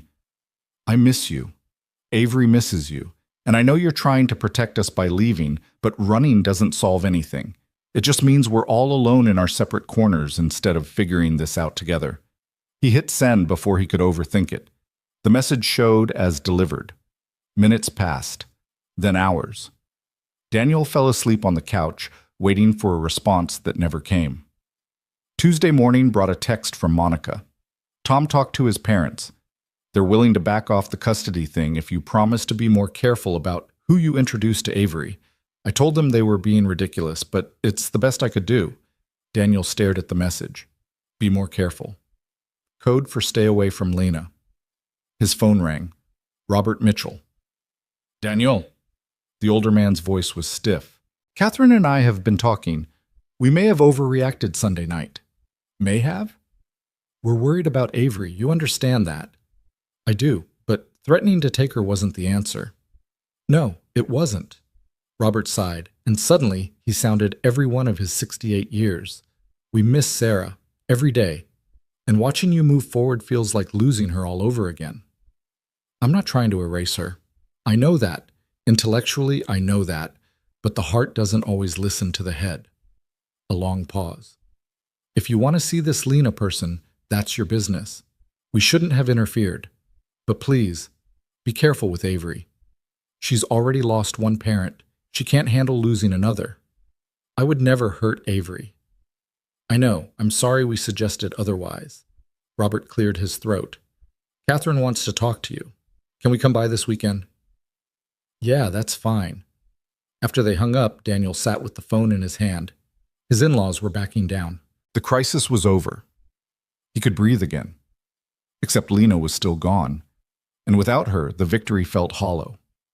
Daniel spent the next 3 days trying to work, trying to focus on Avery, trying to pretend that everything was fine. But the garage office felt empty without Lena's presence. The filing system she'd created mocked him every time he looked at it. The invoices piled up because he couldn't bring himself to touch the organizational structure she'd built. Friday evening, he was sitting in his truck outside Avery's school, waiting for her drama club to finish, when his phone rang. Unknown number. He almost didn't answer, but something made him pick up. Daniel, it's Lena. His heart stopped. Where are you? Are you okay? Is Leo? We're fine. We're in Corpus Christi with my mom. Her voice sounded small and far away. I'm sorry I ran. I panicked. The idea of you losing Avery because of me, that's not going to happen. My in-laws backed off. It's fine. Is it? Lena was quiet for a moment. Because from what Monica told me, they're only backing off if you stay away from me. Daniel closed his eyes. Of course Monica had tracked Lena down. Of course she'd told her everything. They said to be careful who I introduced to Avery. They didn't specifically say stay away from you. Daniel. Okay, yes, That's what they meant, but I don't care what they meant. They don't get to dictate my life. They're Sarah's parents. They're Avery's grandparents. You can't just ignore them. I'm not ignoring them, but I'm also not letting them control who I spend time with. He gripped the phone tighter. Come back, please. We'll figure this out together. I can't. Why not? Because I don't belong in your world, Daniel. I'm a broke single mother working on a teaching degree I might never finish. You're an established contractor with a daughter and in-laws and a whole life that was fine before I showed up and made it complicated. My life wasn't fine. It was empty. The words came out harsh, desperate. I was going through the motions, work and parenting, and trying not to drown. You didn't complicate things. You made me remember what it felt like to actually want to wake up in the morning. Lena made a sound that might have been a sob. You barely know me. I know enough. I know you're kind and strong and you love your son more than anything. I know you make me laugh and you're brilliant at organizing chaos and Avery lights up when you're around. I know that the past 2 weeks have been the best I've felt since Sarah died. And that scares me, but it also feels right. He took a breath. I know that I'm falling for you, and I think you might be falling for me too, and we could keep running from that, or we could face it together. The silence on the other end stretched so long Daniel thought she'd hung up. I'm scared, Lena finally whispered. Me too. What if it doesn't work? What if we try this and it falls apart and everyone gets hurt? What if it does work? What if we build something good? Daniel watched parents starting to arrive for pickup, saw the first kids trickling out of the building. I can't promise everything will be perfect, but I can promise I'll show up. I can promise honest and steady and doing my best. That's all I've got. Another long silence. Then, I need time to think, to figure out if I'm brave enough for this. How much time? I don't know, a week, 2?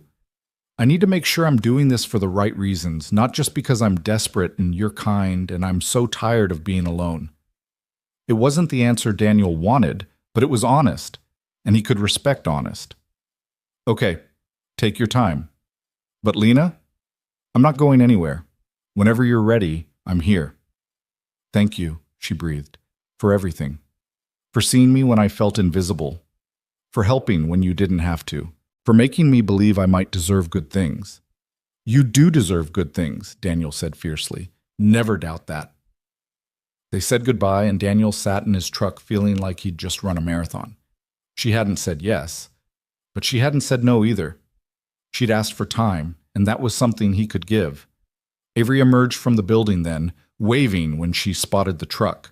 She climbed in, chattering about the play they were rehearsing, about her role as a singing flower, about how she needed a purple costume because flowers could definitely be purple if they wanted to be. Daniel drove them home, half listening to his daughter's endless stream of conversation, the other half of his mind in Corpus Christi with a woman who'd turned his world sideways in less than 3 weeks. He didn't know what came next, but for the first time in 3 years, he was willing to find out. The week that followed felt longer than the entire 3 years since Sarah's death. Daniel went through the motions, work, parenting, the endless small tasks that made up a life, but everything felt muted, like he was watching his existence from behind glass.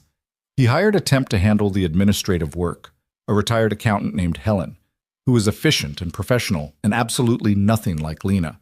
She organized his files and answered his phone calls and never once made him laugh or left toys scattered on the floor or transformed his sterile garage office into something that felt alive. Avery asked about Lena every day for the first 3 days, then seemed to sense that the topic made her father sad and stopped asking.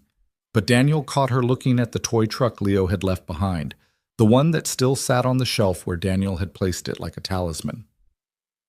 Catherine and Robert came over on Saturday as promised. The conversation was stilted and awkward, both of them apologizing in the careful way of people who weren't used to being wrong. They took Avery to the park, and when they brought her back, Catherine hugged Daniel tightly. "I'm sorry," she said into his shoulder. "I'm sorry we made everything harder. We just miss her so much." "I know," Daniel replied. "I miss her too." And he did. He missed Sarah every day, in small ways and large. Missed her laugh and her terrible singing and the way she'd always known exactly what to say when he was spiraling. But he'd learned that missing someone and being paralyzed by their absence were different things. That love didn't have to end when life did. He just wished he could make Catherine and Robert understand that moving forward wasn't the same as leaving Sarah behind. Monday came and went with no word from Lena. Tuesday brought a brief text. Still thinking. Hope you and Avery are okay. Daniel responded, We're managing. Take all the time you need. But privately, he was starting to worry that time wasn't going to change anything. That Lena would stay in Corpus Christi with her mother, would find a job there, would build a new life that didn't include him. And he'd go back to his previous existence, safe and stable and crushingly lonely. Wednesday afternoon, Daniel was finishing up a deck repair in Westlake when his phone rang. Monica. Have you heard from her? She asked without preamble. One text, nothing substantial. Daniel wiped sweat from his forehead, squinting in the afternoon sun. Why? Have you? She called me this morning, wanted to know if the volunteer position at the hospital was still available if she came back. Daniel's heart jumped. What did you tell her? That of course it was. And then I asked her what was really going on. Monica paused. She's scared, Daniel, terrified. She told me she's never had anything good that didn't get taken away eventually. Her father left when she was 6. Her mother struggled with addiction. She bounced through foster care. Leo's father abandoned them. The job at the Sterling Oak fell apart. Every time she starts to build something, it crumbles. So she's waiting for this to crumble too, Daniel said quietly. Exactly. She thinks it's inevitable, that she doesn't get happy endings because people like her don't get those. Monica's voice softened. I tried to tell her that wasn't true, that she deserved good things. But I don't think she believed me. Daniel thought about Lena's face that first night, the way she'd looked when he'd offered to buy her dinner, like she was waiting for the catch, the hidden price. The way she'd insisted on paying him back for the rent money, refused charity, held on to her pride like it was the only thing keeping her upright. She'd been abandoned so many times she'd learned to leave first. What do I do? He asked. I don't know. But whatever you do, do it soon, because she's looking at apartments down there. I think she's planning to stay. After they hung up, Daniel stood on the half-finished deck, staring at nothing. He thought about all the things he wanted to say to Lena, all the arguments he could make for why she should come back. But arguments weren't what she needed. She needed proof. She needed someone to show up, not just with words, but with actions. She needed someone to choose her, consistently and without reservation. Daniel pulled out his phone and called Helen. I need to take a few days off, family emergency.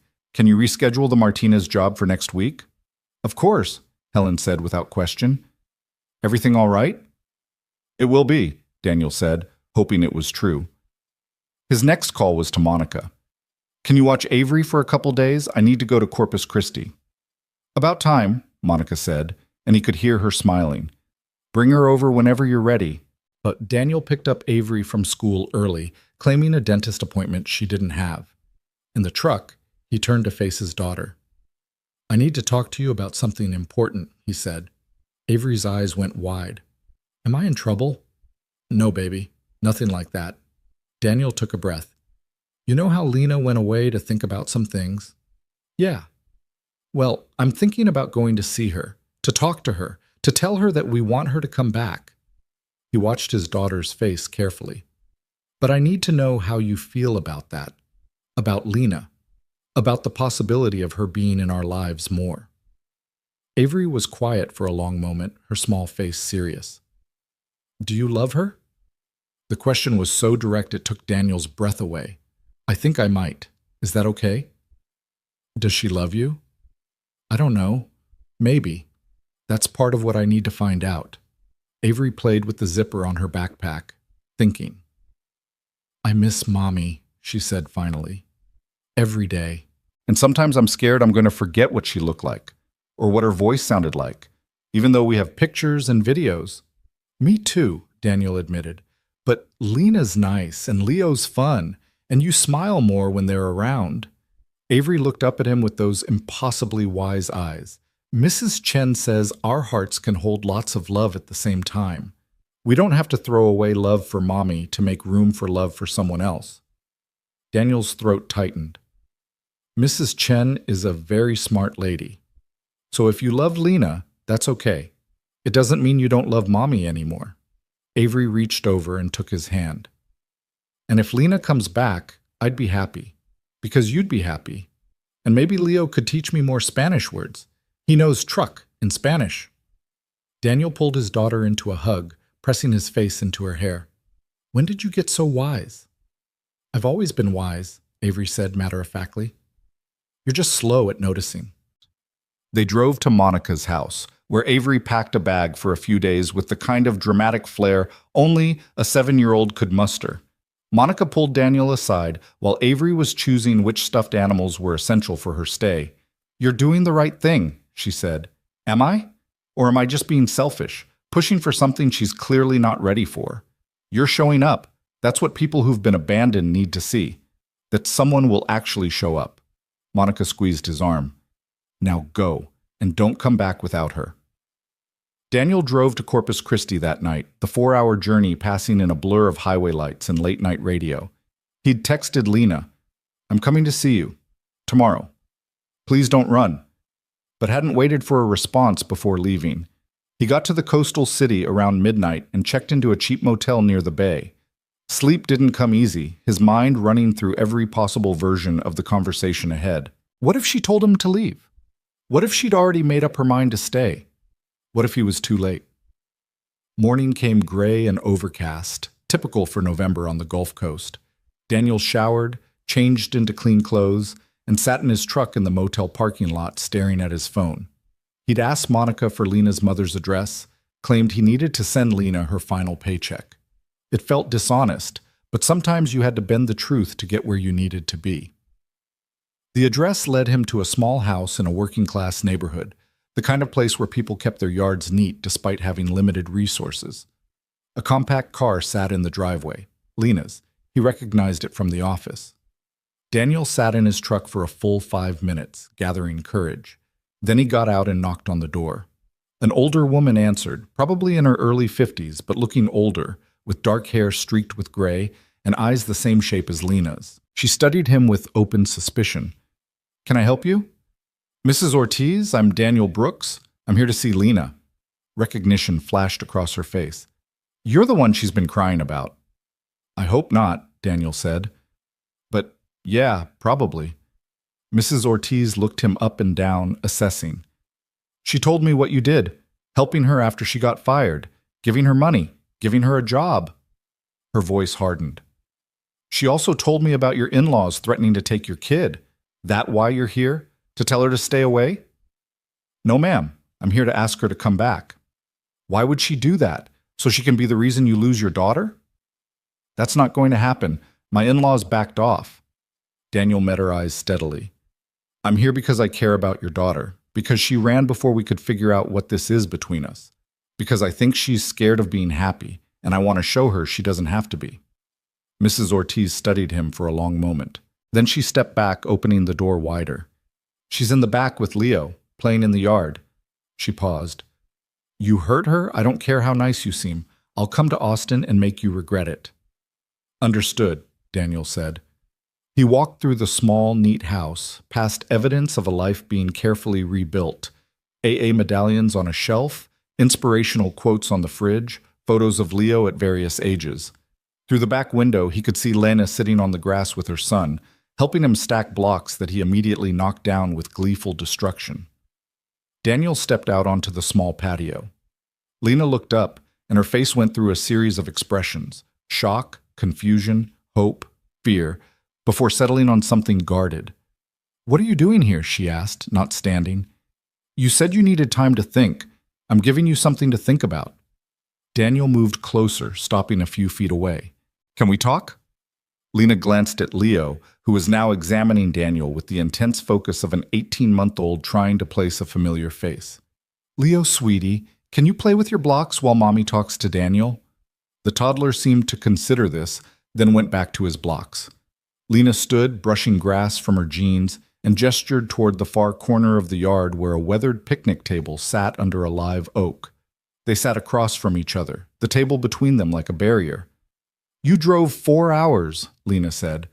I would have driven 40 if that's what it took. Daniel, let me say this. Please. He leaned forward. You ran because you're scared. Because every time you've built something good, it's been taken away. Because you think this is going to fall apart like everything else. And I get that. I understand being terrified of losing something you care about. Lena's hands were clasped tightly on the table, knuckles white. But here's the thing, Daniel continued. You left, and it didn't make anything better. I'm still here, still feeling the same way. Avery still asks about you. Your absence didn't solve the problem. It just meant we were all miserable in different cities. Your in-laws are dealing with their own grief in unhealthy ways, but that's not your responsibility to fix. That's mine. He reached across the table, not quite touching her hands, but close. They backed off the custody threat. Catherine apologized. Are things perfect? No. Will there be awkward dinners and complicated conversations? Absolutely. But that's life. That's what happens when you care about people. It gets messy and complicated and sometimes painful. I don't know how to do complicated, Lena whispered. I only know how to survive, how to keep my head down and make it through one day at a time. I don't know how to build something real with someone. Then we'll figure it out together, both of us. Because I don't have all the answers either. Daniel's voice was rough with emotion. I lost my wife 3 years ago. I've been so focused on not drowning that I forgot how to swim. You reminded me. You made me want to do more than just survive. Lena's eyes were bright with tears. What if I'm not enough? What if you realize I'm just a mess and you've made a mistake? What if you are enough? What if this works and we build something good? He echoed his words from their phone call, but this time he was here, in person, where she could see his face and know he meant every word. I'm not asking for perfect. I'm asking for honest. For you to show up and be yourself and let me show up too. I'm scared, she breathed. Me too. Terrified, actually. Daniel managed a small smile, but I'm more scared of spending the rest of my life wondering what if. What if I'd fought harder? What if I'd shown up and told you the truth? What if I'd been brave enough to try? Lena was crying now, tears streaming down her face. I don't know how to do this, how to let someone in, how to trust that you won't leave. Start small, come back to Austin, take your job back. Let's just spend time together, no pressure, no expectations. Let's see what happens when we stop running from this. He finally let his hand cover hers. I'm not going to leave, Lena. I'm not Leo's father or your foster families or anyone else who walked away. I'm here. I drove 4 hours to tell you that, and I'll keep showing up every day until you believe it. She turned her hand over, lacing her fingers through his. What about Avery? What did she say? She said her heart has room for lots of love. That loving you doesn't mean we love her mom any less. Daniel's voice cracked. She said she'd be happy if you came back. Because I'd be happy. Lena made a sound between a laugh and a sob. She's a really special kid. She is. And she misses Leo. Apparently he was teaching her Spanish. He knows 3 words in Spanish. Truck, more, and mama. Well, she was very impressed. Daniel squeezed her hand. Come back, please. Not because you owe me anything, not because you need the job, but because you want to, because this thing between us deserves a chance. Lena looked across the yard to where Leo was still playing, then back at Daniel. I have a semester left of school. I registered for spring classes down here. Transfer to Austin Community College. They have an excellent early childhood education program. My mom, she's doing well, but she's still fragile. I worry about leaving her alone. Corpus is 4 hours away. We'll visit, or she can come stay with us sometimes. Whatever works. He paused. I'm not asking you to abandon your life here. I'm asking you to build a new one with me in Austin. Your mom, your school, Leo's needs. We'll figure out all of it, together. You make it sound so simple. It's not simple. It's probably going to be the hardest thing either of us has ever done. But I think it's worth it. Daniel brought her hand to his lips, kissed her knuckles gently. You're worth it. Lena closed her eyes, more tears escaping. When she opened them again, something had shifted in her expression. The fear was still there, but so was something else. Hope, maybe. Or courage. Okay, she whispered. Okay? Okay, I'll come back. I'll try. She gripped his hand tighter. But you have to promise me something. Anything. Promise me that if this doesn't work, if we realize we're better as friends or it's too complicated or whatever, promise me we'll be honest about it, that we won't drag it out and make it worse. Her voice shook. I can't handle another drawn-out ending. I need clean and honest, even if it hurts. I promise, Daniel said solemnly. Complete honesty, even when it's hard, especially when it's hard. They sat there for a long moment, hands joined across the weathered picnic table, the November wind carrying the salt smell of the Gulf. Leo had abandoned his blocks and was toddling over, making grabby hands at Daniel. Truck man, he announced. Daniel laughed, scooping the toddler into his lap. Yeah, buddy, truck man came back. Leo seemed satisfied with this explanation and settled against Daniel's chest, sticking his thumb in his mouth. He missed you too, Lena said softly. Kept asking where you were. I didn't know how to explain that I'd run away from something good because I was too scared to believe it was real. You can explain when he's older. Right now, he just needs to know we're here. Daniel adjusted Leo in his arms. When can you come back? I need a few days to pack, to talk to my mom, to withdraw from classes here. Lena wiped her eyes. End of the week? Saturday? I'll drive back Friday night.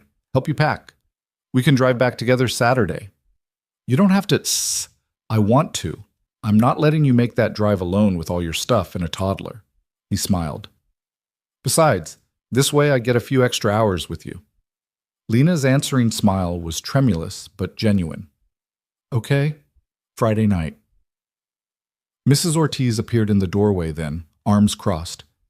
Everything okay out here? Yeah, Mama. Lena stood, went to her mother. I'm going back to Austin, with Daniel.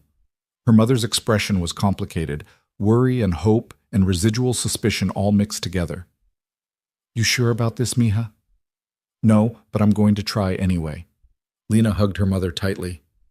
You taught me that scared and brave aren't opposites, that sometimes the bravest thing is doing something even when you're terrified. Mrs. Ortiz looked at Daniel over her daughter's shoulder, her expression fierce. You take care of them, both of them. Or you answer to me. Yes, ma'am, Daniel said, meaning it absolutely.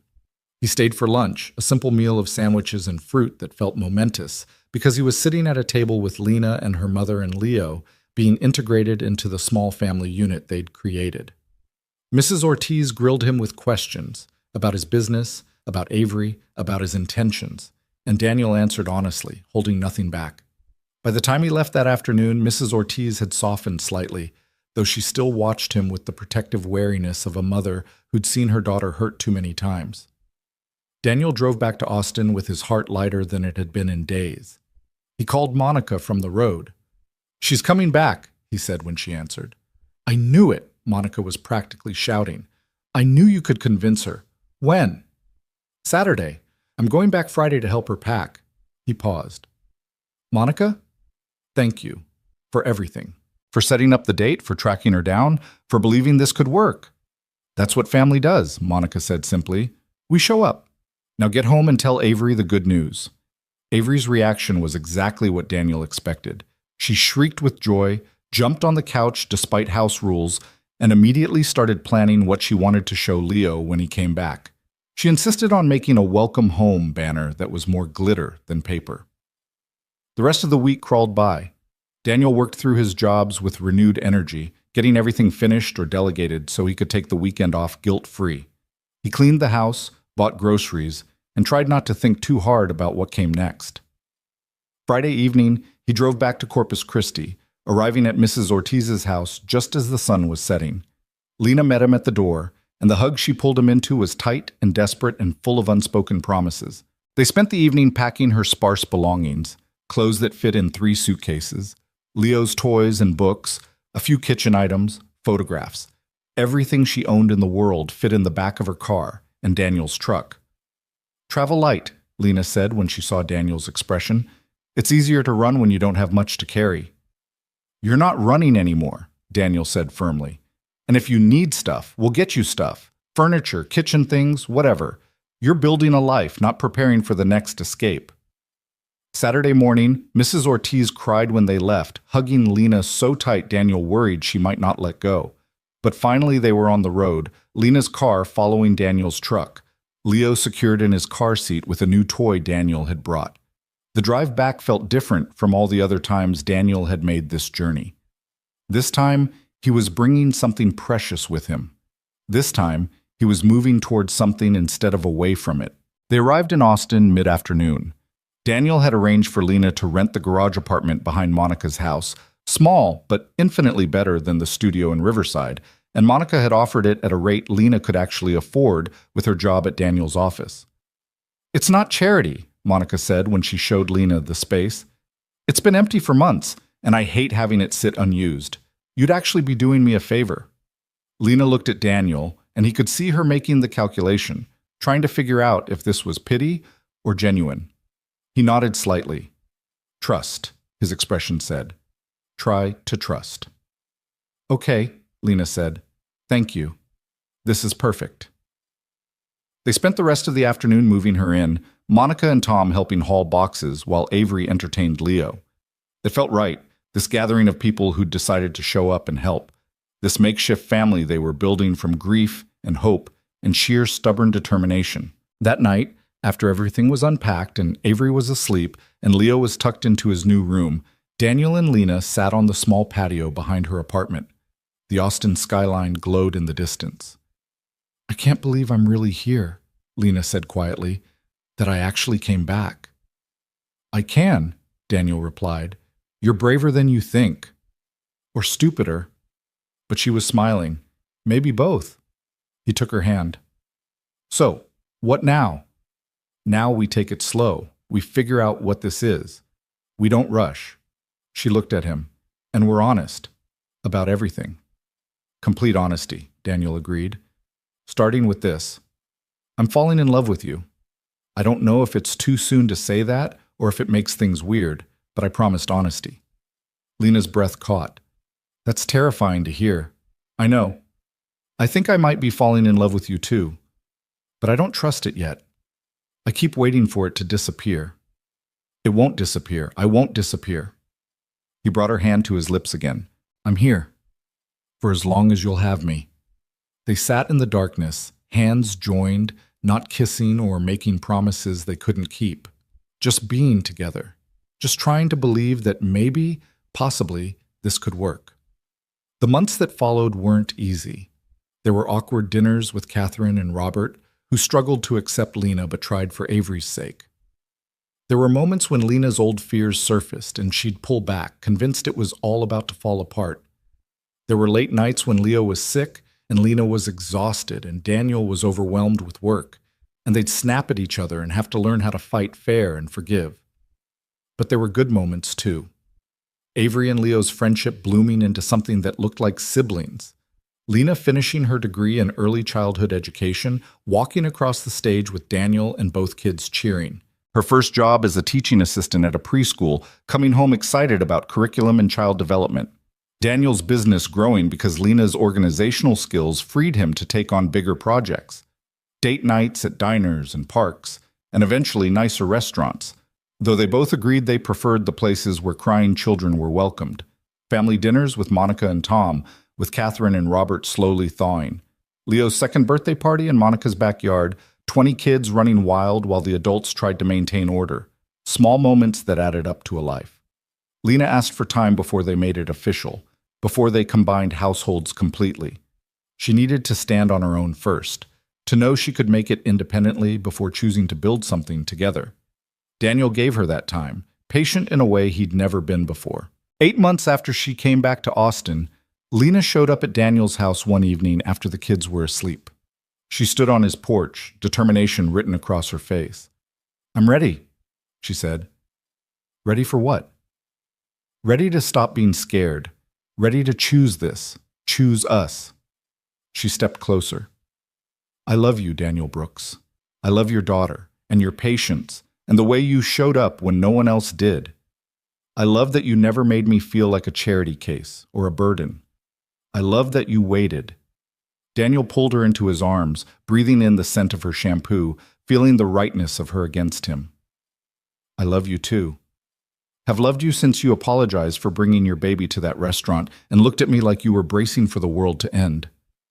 "It kind of did end," Lena said against his chest. "The old world, the one where I was alone and scared, and you helped me build a new one." They kissed on his porch, soft and sweet and full of promise. 2 months later, they moved in together, Lena and Leo into Daniel's house in Hyde Park. Avery gave up her playroom to become Leo's bedroom, declaring she was too old for a playroom anyway, and now she could have a real desk for homework. The house that had been too quiet for 3 years filled with the sounds of children playing, of Lena singing while she cooked, of family movie nights and homework battles, and the beautiful chaos of 4 people learning to be a family. A year after that first disastrous blind date at the Sterling Oak Steakhouse, Daniel married Lena in his backyard. It was a small ceremony, just Monica and Tom, Catherine and Robert, Lena's mother, a few close friends. Avery was the flower girl, taking her role incredibly seriously. Leo was the ring bearer, though he mostly tried to eat the rings until Lena gently redirected him. It wasn't fancy. There was no crystal or candlelight or polite judgment, just people who loved them, celebrating something that had been built from broken pieces and desperate hope, and the courage to keep showing up. When Daniel said his vows, he looked at Lena and saw her, really saw her. Not the struggling single mother from that first night, not the woman who'd run because she was too scared to stay. He saw his partner, his equal, the person who'd taught him that moving forward wasn't betraying the past. "I promise," he said, his voice steady and sure, "to show up every day, in the good times and the hard times, when you're strong and when you're scared. I promise honesty and patience and choosing you over and over again." Lena's vows were simpler. "I promise to be brave, to trust that this is real, to build a life with you where no one ever has to apologize for showing up with a child in their arms." They kissed while Avery and Leo cheered and the small gathering applauded. Catherine was crying, but this time they were happy tears. Mrs. Ortiz was crying too, hugging Monica like they were old friends instead of women who'd met only months before. It was messy and imperfect and absolutely right. That night, after the guests had gone home and the kids were asleep, Avery in her room with its purple walls, Leo in his with his collection of trucks, Daniel and Lena sat on their back porch. The same porch where Daniel had spent so many nights alone, trying to figure out how to survive. "We did it," Lena said softly. "We actually did it." "Built a family," Daniel agreed. "The messy, complicated, beautiful kind." "The kind where no one gets left behind," Lena added. "Where showing up is enough." They sat in comfortable silence, hands joined, watching the stars appear over Austin. Inside, their children slept safe and loved. Around them, a whole network of people who'd chosen to show up, to help carry the weight, to prove that family wasn't just about blood or legality or fitting into someone else's definition. It was about choosing each other, every day, even when it was hard, especially when it was hard. The night that had started with an apology in a fancy restaurant had led them here, to this porch, this life, this family. And neither of them would change a single moment of the journey because every difficult step had brought them exactly where they needed to be. Together. Finally, fully, completely together. And that was enough. More than enough. It was everything.